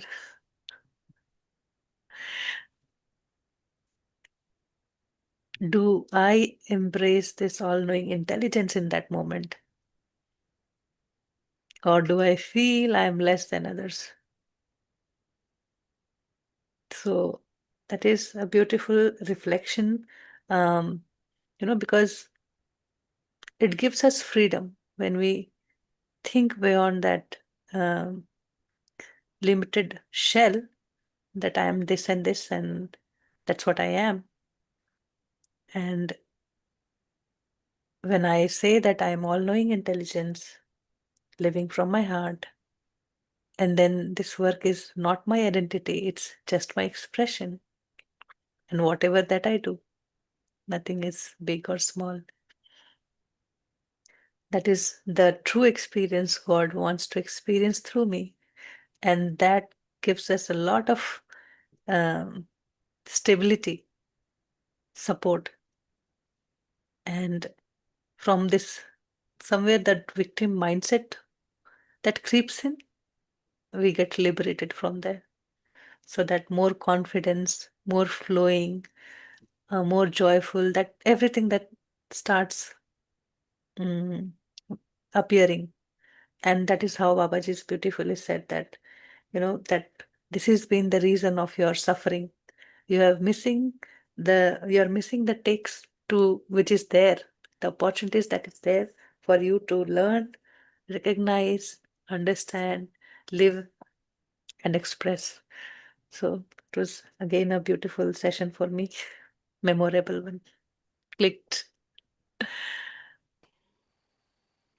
Thank you. First ball में छक्का मार दिया. I was thinking ऐसा how, I don't know how I'll get back on track with the guiding, but I think I never even that opened was my eyes. I could not open my eyes at all. Because I that wrote some cues that I'll open my eyes and then I may not remember, but it's all guided. uh, Yeah. that is what I wanted to tell you, that it didn't feel like that you were away or not guiding. Mm. Just the moment you came and the very week you started all this. I know how India trip is, especially when you're traveling here and there, and there's a lot of surprises. And always no time for you because you go to meet people, families. So life is in a different pace, Mhm. vacation mode. Yeah. So this we did not miss the take there also, and we not miss the take here also. So I completely took advantage of both the things. So, so it was a very wonderful experience today guiding after a long time. And this chapter specifically has so many steps, so many things in it, but it all came together very well. So I'm thankful to the all-knowing intelligence. And this experience of missing the take, especially in times like COVID and all, when we were all housebound, then we realized the importance of it was already there. And it was already those experiences of love, happiness were there. And we were chasing something else outside. So it brought us to the center and, you know, kind of we re-evaluated ourselves in that light. So we still have to do a lot of work, but it's a work in progress every time. In India's trip, like you said, it's always a big work in progress in that area. So, but I'm happy that we have so much material to work with. So it's good. The beauty is how gracefully we start accepting, okay, what works and what doesn't work, what I still am I'm continuing to work, and what is flowing. Yeah, But one thing I think is uh, unstoppable is that receiving love from everyone. I mean, I felt so much loved and cared from everyone in whatever way they can do it, and there's endless love that I received. Especially, I recognize it this time. So we just have to be open with that mindset that life is for receiving love. And then no matter that every day um, that helper is coming to clean your home, or that little um, grace, or that welcome vibes from somebody, it's just that. yeah. I think this time it was, I mean, mostly every time the focus, if we keep the focus on receiving, then the giving happens automatically. We Mm. don't have to put efforts on it. We Yeah, don't have to put efforts, right? yeah, And I'm yeah. always blessed with this kind of knowing that the kind of guidance I am in, and in the hands I am in, which is always guiding to the light. Not everybody is so fortunate as of now, but I can see that light and I can be that light for them. That is an opportunity to work upon, I think, endlessly. Yeah. How much I can expand in giving love in many ways, understanding who is in front of you and what they really need. And we really can't offer this with our head, but this is where our all-knowing intelligence, our higher self come. And I keep watching myself how quickly I switch. The kind of people is in front of me and the kind of responses are coming, the kind of gestures I'm giving. I am noticing myself and amazed with this higher self presence that I can recognize.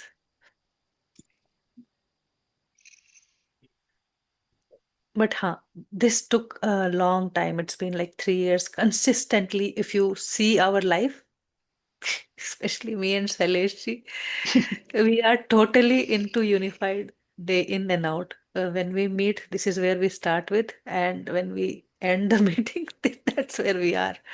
And then we keep discussing, many other perspective of it, and a deeper understanding what we both encounter while living the different frame of life. You know, Yes. That is the most important discussion I think we can have, because that is the life we have to live, and we have to face challenges, and they are not going to go away. And and that's that's why I why, said yes. yeah. Mm, mm, Yesterday, Ajayji was saying that I was on break, so I told him that I was just thinking, am I too much into a unified? What is my life will be after this? Am I doing it too much? Um, but then, this is the food I live on. Even I can't eat my food if I don't think about it. It is so integral part of me now, and it has helped me immensely. Like whatever feed, like some audio, if I go and listen, even though the content is not like very much of unified, even if it is full of what we call disaster knowledge, but it doesn't fit like a disastrous knowledge. It gives me a bigger perspective to understand things differently. And I'm amazed, like, if I'm not in judgment, how much I can learn from everybody. There's no wisdom right or wrong. Many people are practicing many other things, but how to, I, I, I will listen, and maybe 2, 3 hours later, something different will click. You know what? This is it, what mean.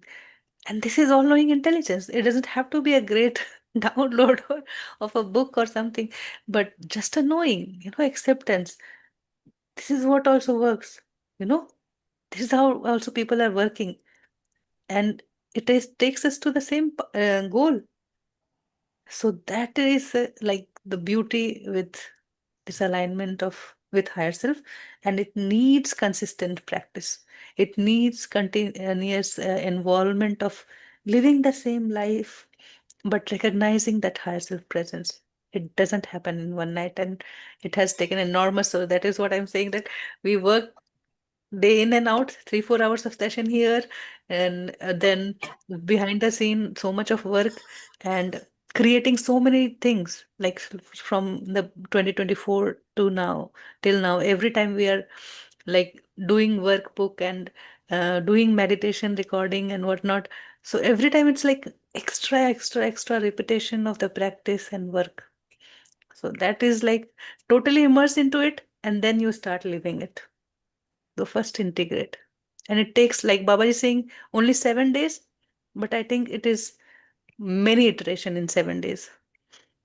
7 days is just trailer. If Preeti is given the choice, you will have one chapter per year, and 24 years you will take.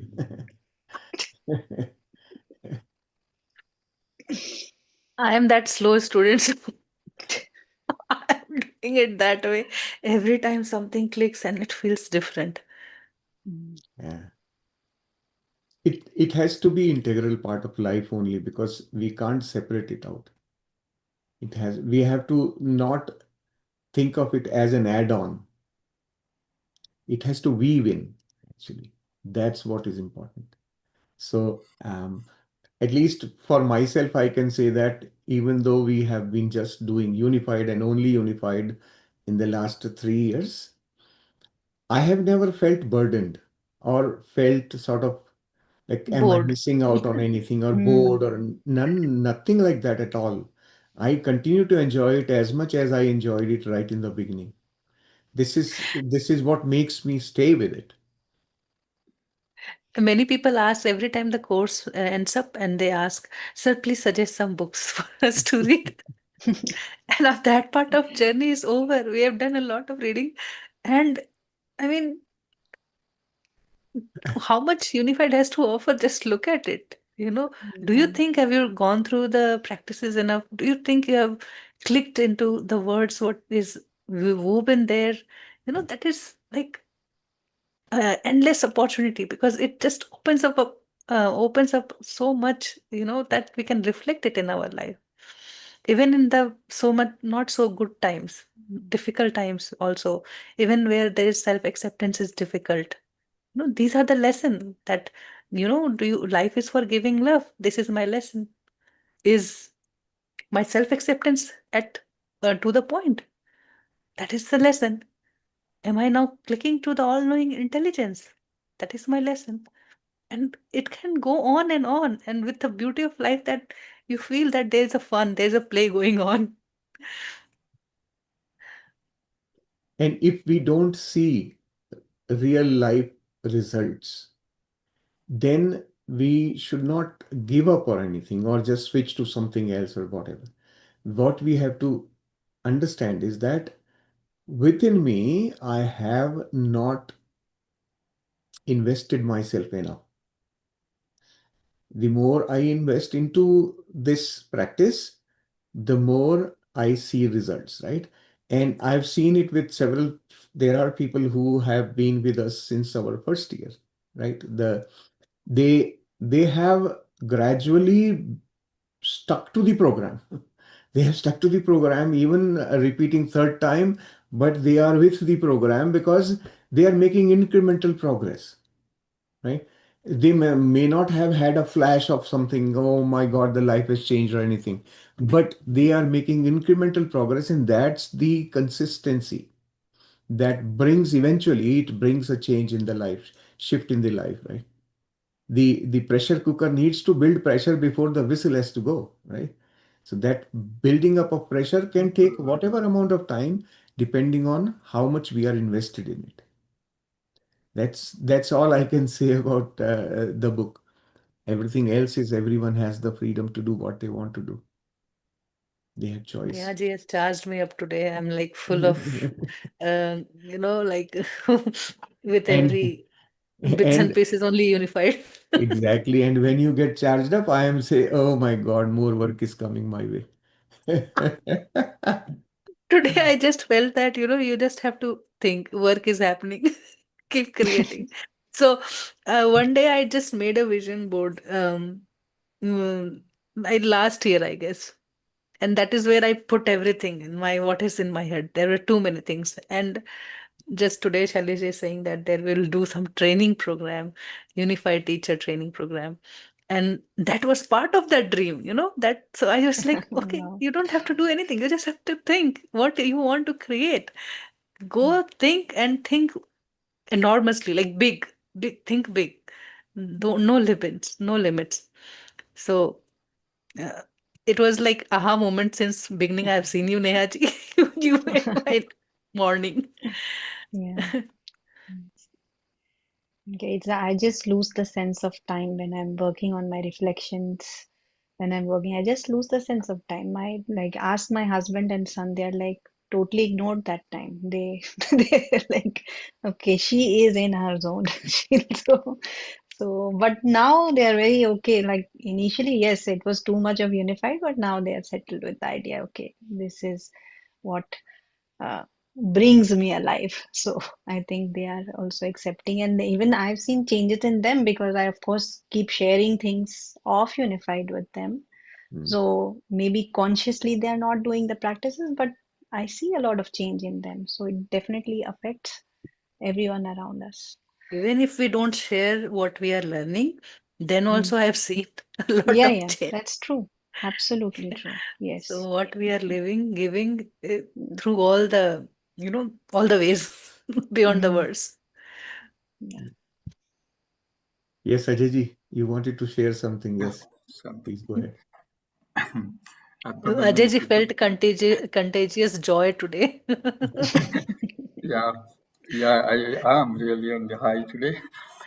Yeah, Apabhimam Pritiji, Saileji, and Nehaji, and all the masters. Actually, when the Nehaji started, I don't know because suddenly it just opened up something on me. Then I was thinking, oh my God. So when she said, it's that we have read that 100 times. I have, when there is book, there is only read blue and all the lines and all. When you tap into God's knowledge, so I was just thinking, so how you tap into it. This is a beautiful, Pritiji, you have to tolerate me. So, I enjoy the scriptures more than anybody. And they are the okay. light. Yeah, Mm. in Chandogya Upanishad, there is that son had gone to the ashram. He has learned and supposed to whatever the graduation process, so he graduated, he has come back and he's very proud. He's Swetaketu. And his father, I think it is Uddalaka, I think it is, yes. So he knew young fellow has come back and he just is expanding his chest and walking down and showing up. Then he asked, did they teach you knowing which you will know everything? So Swetaketu thinks, no, I don't think they have told me. He said, then you have not learned. So you have to go back again. So, because he has come out from the ashram, he just wanted to avoid it. He said, why don't you tell me if you know it? And then Uddalaka says, and this is where, chapter 11 is saying, why don't you tap into the all knowledge of the higher self, conscious self? And it is, as yesterday Silas said, just see that it is thought, it's not God's thoughts. So where is coming this knowledge?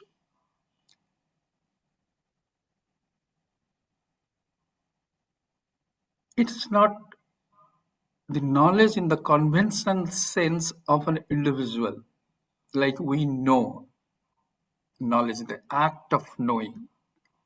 For God, it's not an act of knowing, it is awareness itself, like existence itself. So awareness is required to know a thing. So that's why God is the floodgate of all the knowledge, the source of all the knowledge. So how then I get into it? And entire philosophy behind unified is, he's not saying you have to do anything. Only shift your identity from lower self to higher self. So when you shift your identity to the higher self, then what happens? Your outlook, when you are looking at yourself and the creation and everything, it suddenly had changed. Then your thought is not limited to your satisfaction of your own interest or the interest of the people around you. So whatever you do, if it is helpful, it's helpful to somebody, which previously you were restricting yourself. You made a curry and it fell down on the floor. It was a disaster earlier to me. Now I just take it out and throw it out. I see the birds, the cows, cattle, and the ants, they're eating it. You feel the pleasure. So it's not wasted. So what had happened? Your perception had changed.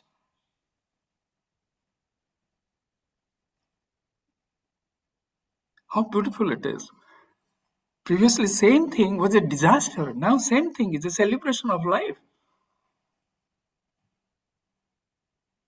I think this is what he's saying. Just hook onto that. And the suffering comes from there. He's saying you are suffering because you are going by your own knowledge. Why the suffering is coming? Whatever we do to achieve in life, whatever we achieve, there are 4 characteristics of all the achievements in human life. One is khanikam. It comes and goes. Take a filter coffee, idli, or or rasgulla. Khanikam. All the moment is gone, momentary. The pleasure is momentary. Then he's saying, what is that? Dukkha misrittatvam. That means it comes with sorrow also. You eat rasgulla, diabetic condition is potentially is there in the potential form, it goes into it. You buy a house, you happy, then you have to maintain it. Dukkha misrittam. Then he's saying there is another is bandhakatvam. It binds you. You want to repeat it because you felt momentary satisfaction, so you will go on repeating it. So that means it binds you. Now you become a servant of that rasgulla. You become a victim. And then atruptikaraka. It cannot satisfy you. You felt that if I get this bhila, I will be happy. God, I will not again come back for next 10 years to you. The moment you purchased, finish, something else you want now. I want now Mercedes. So 4 things are there. Then how this suffering will go? The question is how this suffering will go.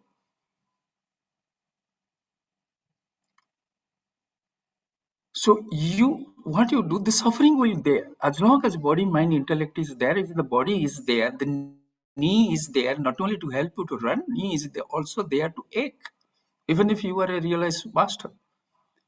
The cancer can hit a realized master also, because we have said Ramana Maharshi, we can say Ramakrishna Paramahansa. So that means suffering will be there. Then how chapter 11 is saying what you will do, you transcend suffering.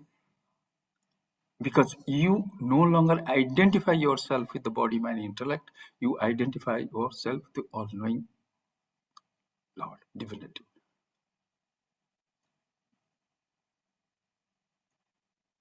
Body ache will be there, but you are much more than that.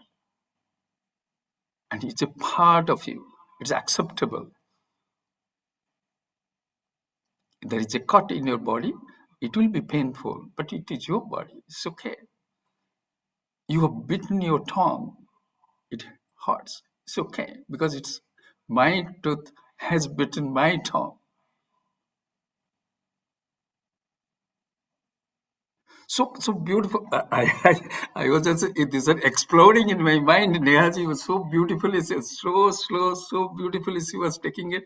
I was exploding all this. I thought, oh my God.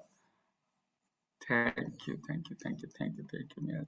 There are so many things out there. I don't want to hold on. Please share it in the group whenever you have time. It's just so nice to read everything. It's a different perspective we get. And there's so many more things. I think, I mean, I have read it so many times again, like you have read, everybody has read, but we always miss on these small hints that he has given. So please share, everyone share. Yeah.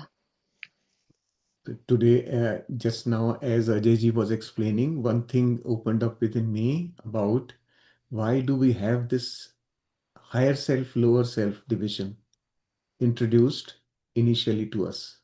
Even though he declared it's wrong, but to start with, that's what it is.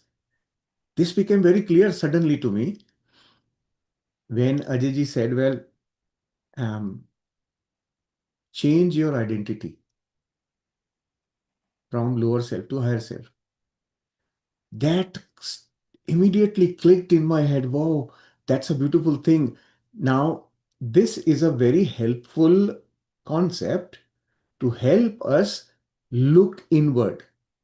We are used to seeing others, right? Okay, so become higher self and start seeing lower self. That's the other for you. And in the process, what you are doing, in the process, you are looking at yourself only. Right? So shifting the identity from lower self to higher self, you can actually stay within and know yourself better. That self you have begun to identify with, but you are not seeing it. So shift to a higher self and then see. Such an interesting concept has been introduced there for a reason, and this is the purpose. Makes it easy for us to see ourselves from the So, eyes of the higher self, not from the eyes of the public or the people or the environment. From the eyes of the higher self, see yourself now. That it's is so, when you create your own reality with your thoughts. Mm. yes. Come in full expression, you'll say. Because now when you are not thinking positive or negative. You're not manipulating. You know what exists already that we look for. It's God. And that is my higher self. And now I tune into all that it brings me to. The Prithiji, joy, I can happiness. see the God in your palm. Show me your palm, please. Your This palm. one I did last night. This one I just today, away. When Nehaji was guiding, I was doing this. Okay, sorry. Looks beautiful. Yeah, it is so beautiful. Mm. In the morning also I was on the Bhagavad Gita. So there's Arjuna is saying. So he listened. Of the 6th chapter is the Dhyana Yoga. So he has learned. So everything Lord has said. After everything he has listened, he's saying, Madhusudana, slayer of Madhu, he said, you are killing everybody. So now kill my ignorance. So he's saying, oh, Madhusudan, whatever you were saying, but I don't think it will work. Why do you? Very politely saying, I agree, whatever you are saying is very beautiful, but it will not work. He said, why it will not work? Because mana is chanchalam. Mind is fickle. Then, not only that, then he goes on to say that mind is also balavat, is very strong. Drudha, again he uses another word, drudha. Drudha means obstinate. He will not listen. Sometimes people are very hard to please, but when they see, they will calm down. But this mind is drudha, means he's stuck. He will not come down. Then he's saying pramati. fourth word he is used, pramati. Pramati means it can bring you pain. What you will do? How you to handle it? So he's saying, you are saying so beautiful. I understand it. I can, because he's a warrior, and he is not a nobody. He has been trained by his realized master. He's adapting all the Shastric knowledge, and he's a fighter. And where he is in the battlefield of life. So, like us, and then who is teaching? Lord Krishna is telling God Himself is teaching him. First, He said to him, "See you, the Atman in everybody, and everybody is an Atman." Then the next verse he said, "See me in everybody and everybody in me." So from Atman, so he brought me. Then he said, Arjuna may not accept. So he said, no, see yourself in everybody, everybody in yourself. So when you are saying he has put him in a pedestal. You can say the God. So you can say, oh, I am not a religious person. It's okay. God may be there. God, people are seeing. That's fine. I am beyond it. Then he tempts him. He said, you see you in everybody, and everybody is in you. Oh, then that looks so beautiful. So you are caught. So he catches Arjuna. But Arjuna is also intelligent. He said, because he doesn't want to fight the war. He's saying whatever you are saying, it sounds beautiful. Nehaji tells very beautifully, Pritiji also Shaileji, but it doesn't work. Why it is not? Mind is chanchal, fast, pramati, balavat, and drida. So what is But the see how the solution? evolution has happened. Mind is not taking a back seat, but it is taking the big power hose, that not a little pipe or something, but it is a big power hose to plug into, and then you take what you want to take. It's so much Yeah, for you to have fun. Lord solution will take it another class somewhere else. It's beautiful also. So See, now Krishna is not limited in that role. There are many, when you tune into higher self, Yes. you live that, so it's the evolution over the 5,000 of years where the Gita has been heard, practiced, learned so many ways. Yeah, yes. it's beautiful. The important thing for us to also pay attention to is that two things I want to explain. One thing is that how do you learn unified? Right? Jay Shriji has written, I think for myself, I will need to do unified course couple of times to really grasp and understand. To understand and grasp something, the best way is to do it. Right? By reading about it, you can learn driving in your dream. But unless you sit on the steering and the car, the seat of the driver, you cannot experience driving. You cannot understand driving, right? So the key is in actually applying what we are learning, applying it right there in your life, right today, right now. Start applying what you are learning. And you will, that learning, that experience is permanent. It doesn't go away. Absolutely. And it builds upon itself. Right? So step by step, take small steps, one per day. Just take a step every day. Just take a step every day. I learned this today. I will just apply it to my life today. That's it. As simple as that. And you will see how quickly it starts to build up. It feeds onto itself. This is one thing I wanted to share. Second thing I wanted to talk about, understanding suffering. Suffering, think of it, a person falls ill or has an accident, breaks a bone, and the bone, this accident or this injury or the disease causes pain, and pain causes suffering. So disease is not causing suffering. We associate in our mind Mentally. suffering to the cause. Suffering is our experience. We experience it. It's nothing physical. Suffering is the experience, the outcome of whatever happened to me, my personal perception.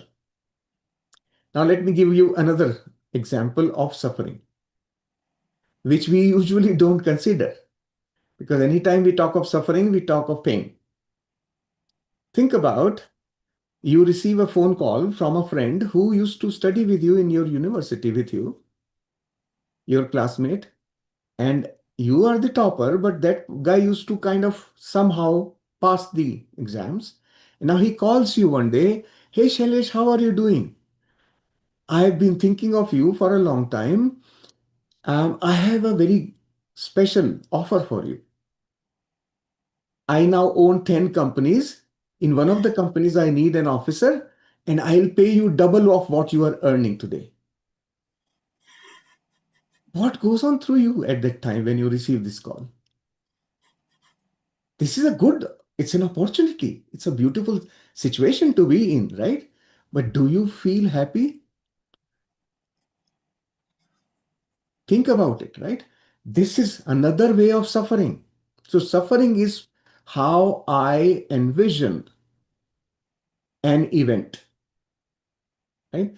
Remember, suffering can come from excessive money also, excess of anything. If you get 1000 rasgullas to finish in a day, you will suffer. On the surface, it's a good thing. But the But Three Idiots movie, so let's mm, see one mm, moment I'll take. In mm. Three Idiots movie, I don't know whether you have seen it. So they are three good friends they're seeing. So their names are there in the down, and they found one of the friends, he is the topper. Then he's saying, when you find this, it's painful. Exactly. So, suffering, understand suffering from these examples, right? That's very important. Right? Whenever you feel bad about something, think about what is it causing you? It because it's in you. It's not that broken bone. It is not, right? I am feeling pain. Feeling, that feeling part is where the key is. You actually I, you have I, you have I, hit the nail at the head. You know, yes, I had said earlier also that the one villager who was attending to Lord Buddha's classes. So he said, I heard that, you saw an old man, you saw a diseased person, a dead person, then you left and then you went and whatever happened, now you came back, you were saying you were with Buddha and you were teaching and we are listening. So I just want to know, that means if we listen to you and whatever you are saying we will do, so we will not become old, we will not become diseased, and we will not die. Buddha said that will happen. So if that is going to happen, mm, then what what you have learned, what you have exactly. so Exactly. Buddha, well, Buddha's answer was also very illuminating in the sense that he said, just imagine it's like the pain, that suffering which Salish you were referring to. He said it comes in, assume it comes in two arrows. First arrow when it hits you, that is your physical pain. That is 25%. Imagine that is another second arrow comes, it hits you, and that is 75%. That is your mental agony. What will happen? How I'll go to office tomorrow? Am I to go to doctor? Is my insurance is going to cover this? Where I get, whatever, all these things that goes on. He said, when you listen to me, I cannot do anything for the arrow one, but my teaching will save you but from arrow two, which is 75% of the pain and suffering. Exactly. So beautiful it is. Yeah. Yeah. And as humanity, if you pay some attention to history, as humanity, we have been constantly evolving and growing, right? So historically, people were experiencing physically. body, killing, decapitating, war, all those kind of things.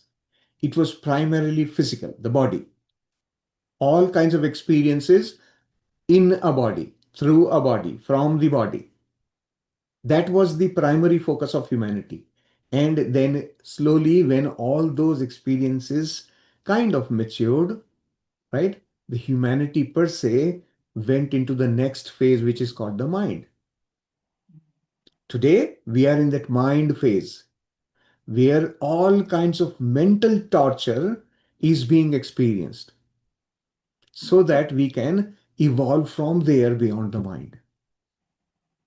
Right? So this is progression. It's growth of consciousness. Our intrinsically, each one of us, most people, I would say, do not want any physical harm to anyone. Right? Neither do they want to take nor do they want to give. Right? Why is that so? Intrinsically, instinctively, you will know it's not good to do that. Right? That instinct comes from our having graduated from those physicality uh, um, aspect of things. Learning is all done, it's complete now. Now we are in the state of the mind, growth of the mind. When we are able to evolve in this arena, the mind, right? When this takes a sort of mature state, growth, grown up consciousness, then we will experience the state of beyond the mind. And Yeah. that this book is all about that only, graduating beyond the mind, transcending the mind. And That that's what we are sort of knowing about the mind. Knowing, this is why most of the time I keep emphasizing know the mind. Knowing the mind is what will help you transcend it. All kinds of things. You just briefly express the properties of the mind, right? All these are characteristics of the mind, but knowing it in a way that how do I deal with it? What does it bring to me? Right? Being intelligently process that information and then utilize, implement it in your day-to-day life. Right there, right then. How do I handle this? That's the purpose. So as the race, as humanity, we are in that phase. We are growing. so the And beauty is it doesn't happen overnight. oh yeah. Every thought, every new experience, it renders to the body and we feel it. Our nervous system recognize it. Whether it's good, bad, doesn't matter. Anything new, it is encountered. So it's like eating rasgulla, the first one or the thousand number. It causes suffering to it. But how we tell our mind to receive it, you know, that's our like childhood grooming. That if somebody is like in the same classroom, if somebody is doing better than others, then the others are questioned. If that person can do, why you can't do? And uh, it's okay, we think okay, we are missing somewhere, but we walk the path of life and then the life goes on, and then several such situation comes, and then still count ourselves as we are less, we are less, we are less, and that is endless. And then that is when we kill the god qualities in us. We victimize ourselves in that illusion. So I like Jayashreeji's question very much, because how to integrate with it is not just in 6 months or in the 4 hour of classes or just in my quiet period practice. It's a journey, reflection of life, where I am today, what am I doing, with pure awareness. That how, without pure awareness means not attaching it with good or bad, right or wrong. Just see whatever is happening. There's something in it. There's something in it. And that makes us curious to see life that way. Ask questions and it is answered. That's the best gift I think I have got. And if I have to share with any kids, that's what I tell them. Like, don't think that you are limited in asking question. Even if you feel that nobody can answer me, just don't stop questioning, because the answer will come to you. That's where we shape the life. That's where it means that we create our reality with our thoughts. Yes. And every answer you receive is the guru. Your question is the call, answer is the guru. So Arjuna asked so many questions, Ajayji. Now see where Arjuna stands. He has asked so many questions to God itself, and ultimately he says, I can't bear it. Okay, I'm doing whatever you say. I just do it for now. And then later on, when Abhimanyu's death happens, and then he goes to his lower self and screams. So, what happened to that Arjuna in that 5,000 years? He grasped that knowledge that he got that time. With that, he left the body, and then he internalized many lifetime he would have taken after that. Now Yes. maybe he is living like a Krishna. Yeah, absolutely. Yeah, because evolution takes time and patience, and transformation, as you rightly said, is a question of, Shailesh said, yeah, it is slow and process. But spiritualism, with its focus and alertness in living, can enhance that process. That is always is said. Mm, mm. Because everybody is in the spiritual journey, whether we know or he or she knows Mm. it not. Even a Yes, criminal is also on a spiritual journey to realize you are oneself. That yes. is always said. But only thing that if you consciously do it at all the time, and maybe the process is enhanced. That's why they said, you must know what is the prayojana, why I am here, why I am on this platform, why I am, whatever I am doing, why I am doing it. Then from there you can ask, okay, how then I do it, how I gain that. If I am here for spiritual growth, how I am going to do it, then what is necessary to do it, why, how, and what. Otherwise, when you ask anybody, it starts with what you are doing, how you are doing it, why you are doing it. It's reverse. But in spiritualism, it's the reverse process. Is why. First is why you are here, or whatever you are doing, why you are doing it. Then And the how journey is you are doing it. such that Yeah, we celebrate life in all ways, because many times you go in that vault where you just want to be yourself. It takes long time. Then that enough potential energy is there, then the potential come out and you explore life in a different frame. So that framing, it takes time. That stillness, that seeking something from within. That seeking is also not known. It's not somebody's like asking question and walking. It's not like that. The seeking is very subtle. It's like keeping you intact somewhere. We don't know. yeah. Whole life is just seeking also. In the one sense, it is seeking. He doesn't know what he wants, but he wants to. He is searching for that. It's a beautiful thing, actually. The human Yeah. life itself is a celebration of life itself. Let me give you the example again, Rasgulla example. Let's go from 0 to 1000.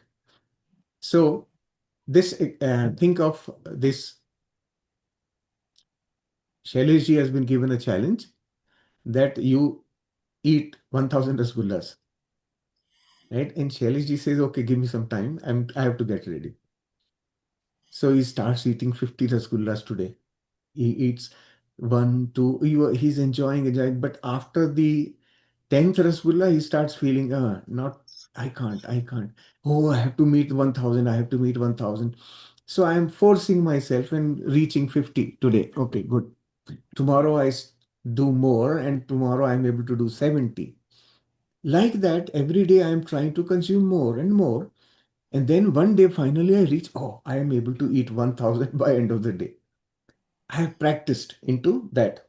Now, I win the challenge. Finally, I win the challenge. But I'm not happy with that 1000 diet, right? It gives me a lot of suffering every day when I have to eat it.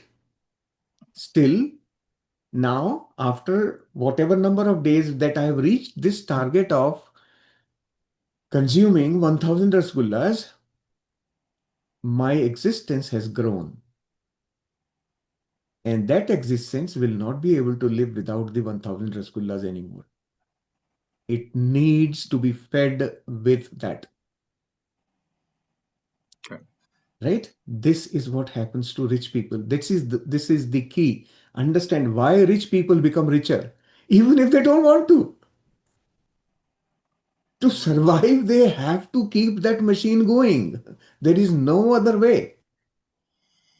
And that's why they just, oh, I'm not going to work today. I'm not. Oh, no, no, no, no, no, no. You have gotten onto the bandwagon. Now you better keep going, otherwise you will die. Right? So this is how things develop in life. We have to understand this mechanism. That's what kind of drives people, right? Initially, you are motivated, you are enjoying, enjoying, enjoying, and then it becomes a habit, and that habit consumes you. This is the reality of life. We have to learn to recognize, and it takes lot of courage to step out of that bandwagon. Lot of people have Also, done it, right? You have read the story of that the monk who sold his Ferrari, right? So it takes courage. People do it also, right? Buddha did that. He said, "Okay, I am jumping off," and he became Buddha. But not everybody can do it, and that's but the learning of this. but Pritiji and you, I know there may be other masters also, because you are in a stage now where before anything happens, you have a forewarning sort of, or some indication of, how to respond or something. That must be a beautiful feeling to be in. Let's see. I It don't know. will. When Shailesh was giving that example of eating 1000 rasgulla, after 50, my rasgulla started shrinking. I don't know what does that mean, but in my mind, it is very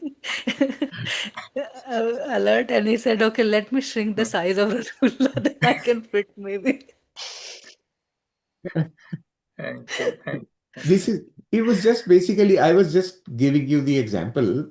You don't That's really a have to try beautiful, it out, but yeah. that's how life happens to us, right? We have to, and it's the purpose is to give us the experience, the real experience, the one that we will never. Now, in the next lifetime, I will never ask for Rasgulla anymore. I think my rasgulla dose is over in 50. After that's that, why the tiny balls coming. that's why Shailesh ji went So to your no Calcutta, signal. lived there.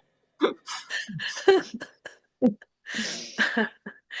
next Yes. lifetime we will be clearing those thoughts which, you know, does not make us eat the rasgullas. Hmm. So Arey, who knows? Next time I come, there is no rasgulla in the market because these days I heard that news that they're going to put tag that if you eat this mithai, this is so much calorie and you are at risk of obesity and diabetes. So be aware before you consume. So who knows? There will be no rasgulla. Yes, yes. Thank you. Thank you. Although I Thank, like it the thank most. you, Ajay. Thank you. Thank you. And Neha ji, if you need to leave, please take your time because it's Mhm. late for you. Yeah, yeah. Yeah. Yes, I will leave in Nehaji, if 10 you want to minutes. speak, please stay here. I think I have spoken enough today, and I will actually go back and see what I spoke actually. So, so this will be my time to listen to myself what I actually spoke. But it's it. I mean, there is no end to. this, and I just want to go with the course and the chapters because that makes the understanding clear. I could have spoken about a lot today because I have had read this book couple of times, but I want to be slow Not and just easy. couple, Yeah, yeah, yeah. It's Yeah. like in so numerous time now. couplets. Yeah, so it's been innumerable time, but it's Mm. okay. Yeah, everybody has because whatever we have spoken or you have spoken, anybody who's been sharing, it needs to be accepted by our system first, especially the signals and claims. It's very new. And Mm. first year, even I could not relate to these things, but I understood. So my mind accepted this idea very fast because obviously because of my journaling, it helped me. So it was easy to look at my thoughts and at the bigger picture and signals because during the time I started meditation, I used to write all those things that this is Yes. what happened, this is what I felt. And I used to share in the group as well. So Yeah. those things helped me to connect the dots. Yeah. So Yes, I know okay. Nehaji's journaling is very powerful because she keeps sending me, oh, in 2022, in during this session, you talked about this thing. Yeah, Oh my God. She remembers. Then I know it's from the journal that she's picking up, right? She must have made a yeah. note, and from that note, she's able to connect it back. Yeah. And with her all her abilities, we have pulled Nehaji since the beginning of Unified. I went on vacation and she was leading sessions, and she did the podcast, no, not the podcast, the audiobook, and those short practices along with me. So she kept giving me company, and many times I learned so many things from her behind the scene while she's doing that. So uh, it's been like, all collaborating to each other, working together and expressing, getting a space to express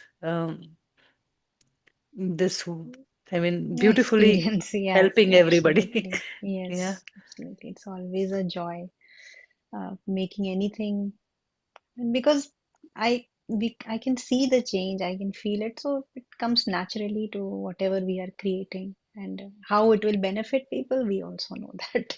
So if somebody takes it properly, yeah, Yeah. Yeah. that's the yeah. Let's hear Rohini ji wants to say Yes. something. I want to ask Rohini ji, have you done chapter 10 properly? Um, yes, Do you think you have achieved self-acceptance? I think I'm in the process, and that brings me to the question actually Mm. that I have. Mm. Yesterday, when before even the session ended, I don't know, something triggered in me. I thought my self-acceptance thing was done, but yesterday something triggered, and I the hindering thought that kept bothering me was, what's the point? What's the point of doing all of this? Uh, and I felt like I have hit the ceiling, and the mental noise and the chatter that was going on yesterday. Today, I thought I'm going to celebrate my doing nothing day, and I haven't interacted with my family members so much today. I am on all by myself, but the mental noise that has been going on and on and on. I couldn't even do the affirmations that we were supposed to do. Then, I thought that I need to, center in my heart. I need to silence myself. I was not able to do it. I just put something on YouTube, like a silence meditation. And just when, the silence was going on, and after that, there was one music that was played that was a waterfall. And it was a very quiet noise, but suddenly it jolted me so much, and my entire body started to shake. Mm. So it was supposed to be a calming experience, and it is a calming experience for many, and for mostly, I think, everybody. But for me personally, it was something like a trauma trigger or something, because I'm also scared of very loud noises or people talking loudly or fighting, and So that triggers me a lot. And I was not able to calm myself down. I was not able to center myself. Then suddenly I just started looking at my window and I saw that there was sun outside. Uh, I mean, the curtain was throwing a bit of light inside, and suddenly I went into my into my childhood where uh, during the day everybody used to be sleeping or resting or busy in their own work after lunch. So there were no mobile phones in the 90s that much. So I used to spend that time. Just looking at the fan, if there's paper kept there and the fan is moving, there's noise of the newspaper moving because of the air of the fan and all of that. And that is how I actually felt a little calm. I relaxed myself, and then I came back into this moment. I suddenly started noticing everything that was kept around me, the sofa, the TV, the desk and everything, and I calmed down. And uh, then uh, then another thing, like while I was listening to this conversation today, um, since my childhood, I've heard a lot that you have potential. Since my class second, I think everybody's been telling me like you have potential. Some way or the other, I've been hearing that. And after a certain point, I got so frustrated when somebody told me you have potential to do better or be better, or. So I am in that I've hit that point, and even when I felt that, now suddenly I'm also realizing that I have, even if that is happening, just accept it and move beyond it and continue with the process. So right now I'm getting that move on with the process. But what, I don't even know what my question should be here. This is my experience. I just wanted to share that. Mhm. Just go through the process. All days are not rosy. The smile that you see has been lost for many years, many decades. Mhm. And I can now recognize how I don't know that what I said that seeking was. I never knew. It was inside me, I think, waiting for something I didn't know. So the process, that metamorphosis, that example is given from caterpillar to butterfly is so much meaningful, because that's how it goes. Initially, it feels unstuck, nothing is working out. What if, that question to Buddha, if everything has to happen, what's the point? But they all resolve by its own. The inner guru always guides when we learn to sit with ourselves. That's the only thing is needed. Be quiet and listen within.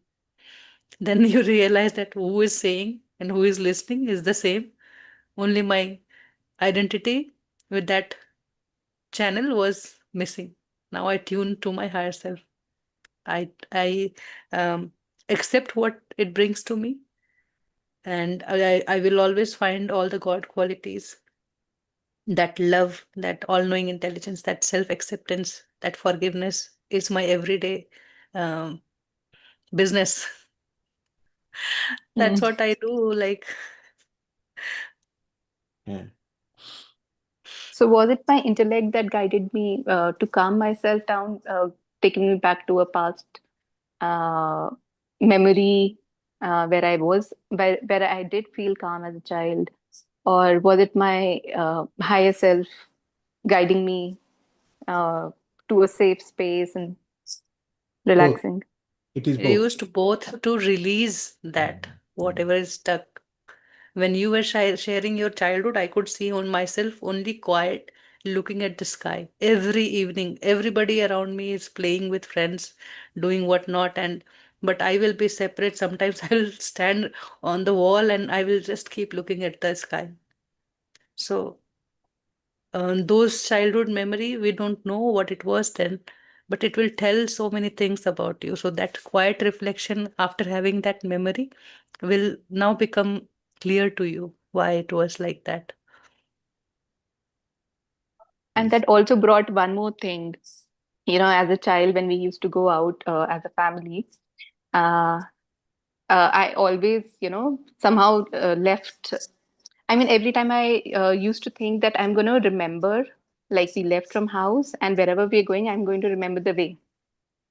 So, but when I got into the car and I used to get lost in my thoughts or somewhere, and after like 5, 10 minutes, I would remember that, oh, I forgot that I had to remember the way from my home. How did we reach here? And that happened Mm. every time. So eventually, I gave up. That I usually get engrossed in the thoughts and I forget it, Mm. and eventually, and I don't know why this thing also came to me today. So, Yeah, this is a uh, very clear, this is a very clear message to you. This is exactly an example of not being in the present. And this hmm, is the state of most of us all the time. It's not just traveling to some place, even during whatever you are doing at home. Mind is somewhere else, you are doing something here, and they are not together. And when they are not together, you are not in the present. So you are not in awareness of what you are doing. Then suddenly hmm, you think, oh, why did I do this?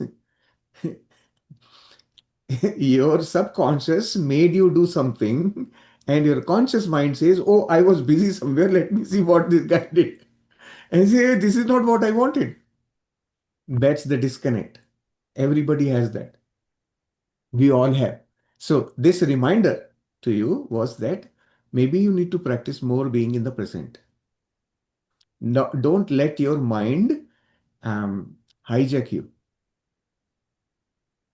hmm, That's the right. message. Yes. Just know also that, your past experience, they are your wisdom. They are not there to chain you. They are there to free you. So getting stuck and, being there um, is no point. Embracing and taking it further, next step. And the lesson is simple. Today, again, I think 2 times I shared in the session that how what my life lessons are. And that's where we want to work and start living. The sooner we start living the present, the sooner it becomes easier. But Mm. it takes long time. I think it took me to understand my past, and I wanted to know. I didn't had rush to go and become something, or realize everything tonight. Or I just let the things happen, all that happened in my life, and every moment I let it. I relived in my mind in past 5 6 years, understanding what was happening, where I was losing myself, and many were just simple patterns I was living since childhood, but they helped me understand the human psychology. They helped me understand human pain, limitations. And is it possible to come out of it? Yes, that's my experience. Yeah. You reminded me of my childhood also, by the way. I Neha have. ji did that. You know what? With the ever time she said that you see mom's big eyes, then you Mm. know you have to be quiet. And since then, I'm like getting a lot of childhood memories. Uh, She came Yes, with yes. that. Again, you got something. When I was a young boy, very small, we used to be living in New Delhi, and my favorite place in New Delhi was the Children's Park. It's near India Gate. So Yes. every time my birthday came, I would always request my mom to take all of us there. We were three of us, my brother, my sister, me.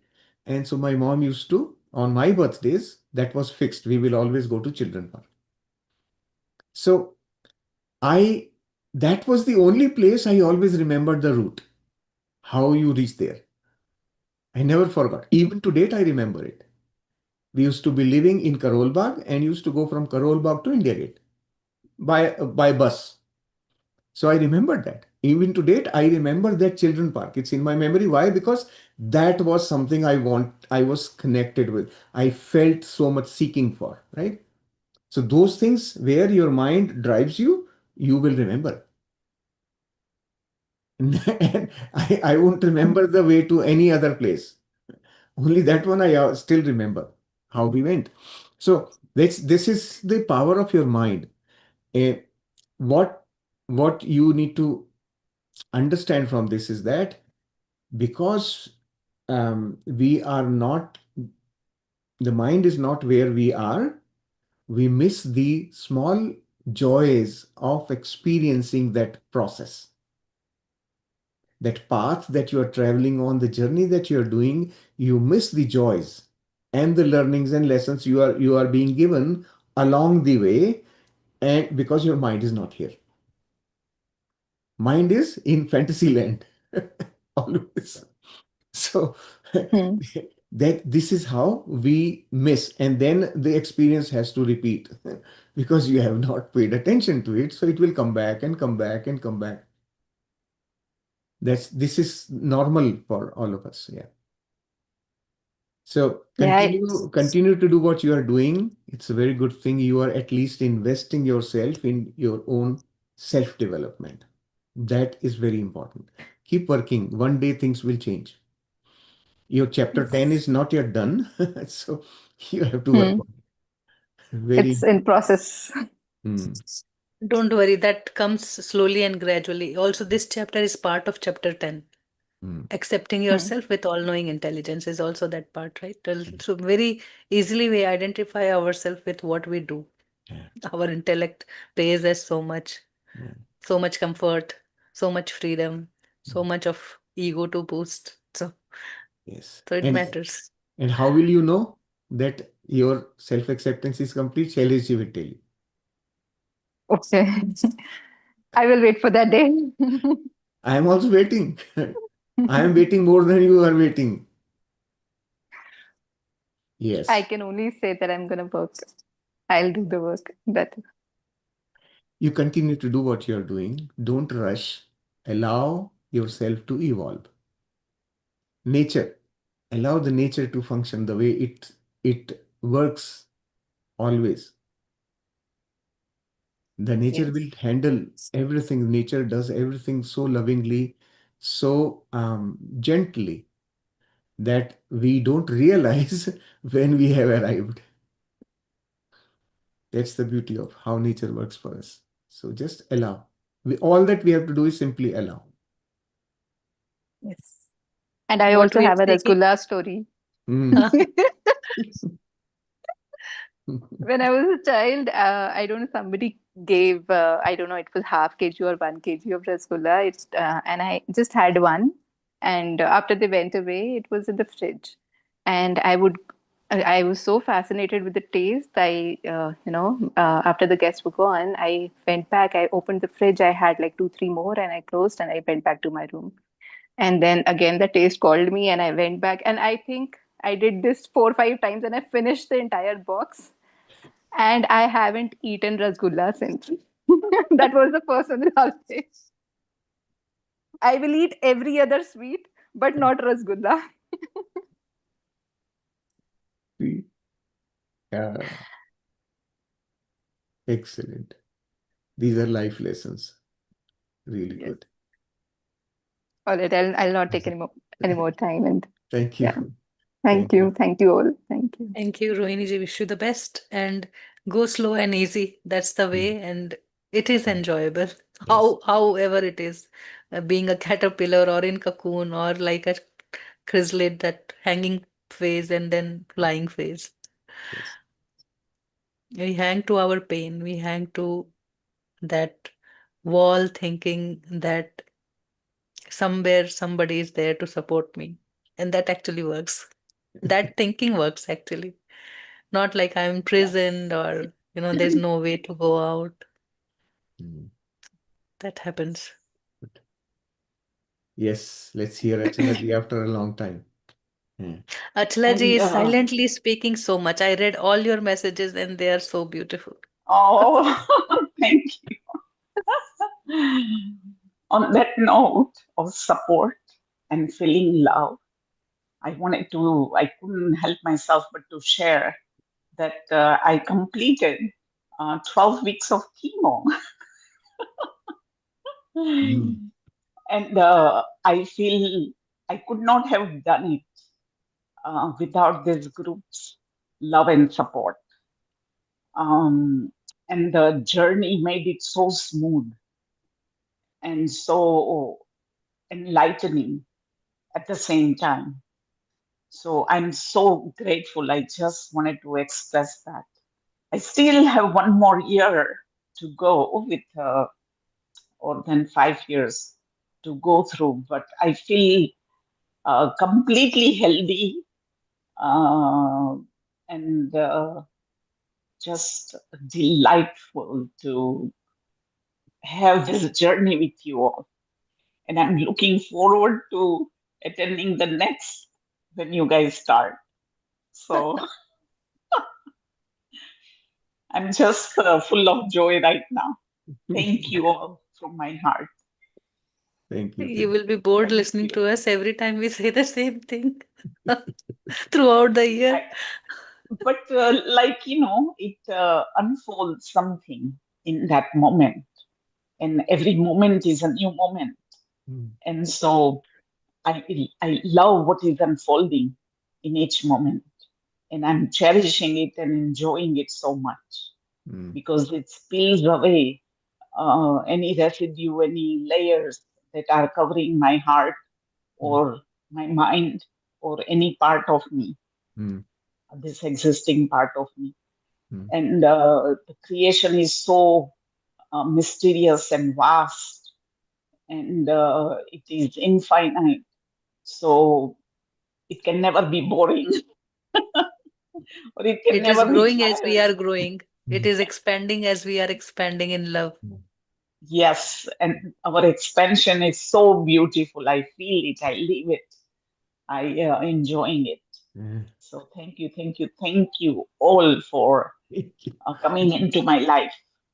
I love each of you so much. I drench you in love every day. I wrap you guys in love. Um, and just wish success on your journeys, whatever it is leading us to. And I know it's all leading us to one same place too, in Working on unified. one of our beliefs is working on the belief of humanity. So we are rooting Yes, out those things so that future generation will have lesser of those burden. yes, I see They that, start and from, that's yeah. yes, So today you have given us the proof of a new property of unified, the anti-aging property. You and are what is become that? you are becoming younger. So Yes, this is the anti-aging property of unified. We will add to it. You are yes, becoming younger. So just enjoy this um, um, anti-aging thing for yourself. yes. You Thank are You are you. so much radiant and mm, vibrant. So mm. that is what I've been seeing since beginning. So Uh, now you have to embrace it. Okay, where and that's your I do presence. thank you, and I do feel like a child. Like my son used to say that he sees everybody as a child, including me. I'm his mother, and that used to like make me wonder. But today I know what he meant, and I love that part of him as well. Beautiful. Thank Thank you. you, Shailesh Thank, ji, thank you. Preeti ji, Neha ji, Munil ji, all our mentors, Vanna ji. We haven't seen her in a while, and contributions of all masters, Ajay ji, and everyone in the group. I'm so grateful, and I love you all. Thank you. Thank you. Thank you. Thank you. Excellent. Good to see you again today in good health. Yes. Yes, thank you. Congratulations also for passing the difficult times. And I know it would have Yes, opened so many things. And that's how I said last time that, you think you are swaying in emotions, Mm, but that yes, part of you was remaining. And it is easy to disconnect from all the emotion if I choose. I see my belief separately. I stop myself from identifying with that experience. So I don't have to flow. I just have to see. And that's my choice, my will. And I can do that. You are going through is a lot of inside out that is happening. And surprisingly, certain beliefs are so subtly rooted, and it pops up totally unexpectedly. And that recognition is truly amazing, to identify such subtle yet deeply rooted beliefs Hmm. about certain things in life. And so the cleansing process will continue. Yes. Yes, Yes. The process is continuous. Absolutely. Yeah. yes. Thank Good. you. Thank you. Thank you. Thank you, Masters. Okay. Thank you, Anything else you want everyone. to add, Preeti? Yeah. Thank you. No, we'll continue with week 12 practice. Another powerful, powerful, powerful addition to the chapter. What we have learned in 6, life is for receiving love. It is now going to beyond receiving love. Yeah. So, No giving, receiving, just be. So we are there already with enlivening our heart with a lot of self acceptance and lot of giving love, that is forgiveness. In any situation, just pause, see that higher self presence, that God presence. It is not missing, it is in my heart all the time. Whatever situation is outside doesn't matter, but that love that I feel, no one can take it away. In no situation, no person, no event, nothing.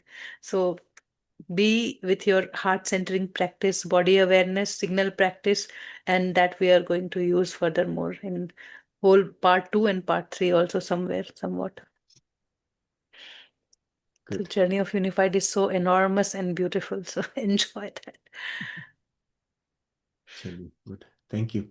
So we'll see you again next week in the new chapter, and continue to practice as long as possible. Continue with the practicing of yes and no signal. That is going to prove very helpful in the days to come. It's very important. Okay. The beautiful thing Neha ji added today, that write your signal experience after every quiet period. When you ask, what did you recognize? Every time, what is that common thing happening? Mm, So I never thought it that way, but yeah, internally it happens, but writing tells my subconscious to register it. That's mm, what she meant. mm, So let's do that mm. and see. Good. Thank you. It's one of the activities, by the way, in the journaling prompts. It's there. This is there. Okay. Good. Yeah. All right. Thank you.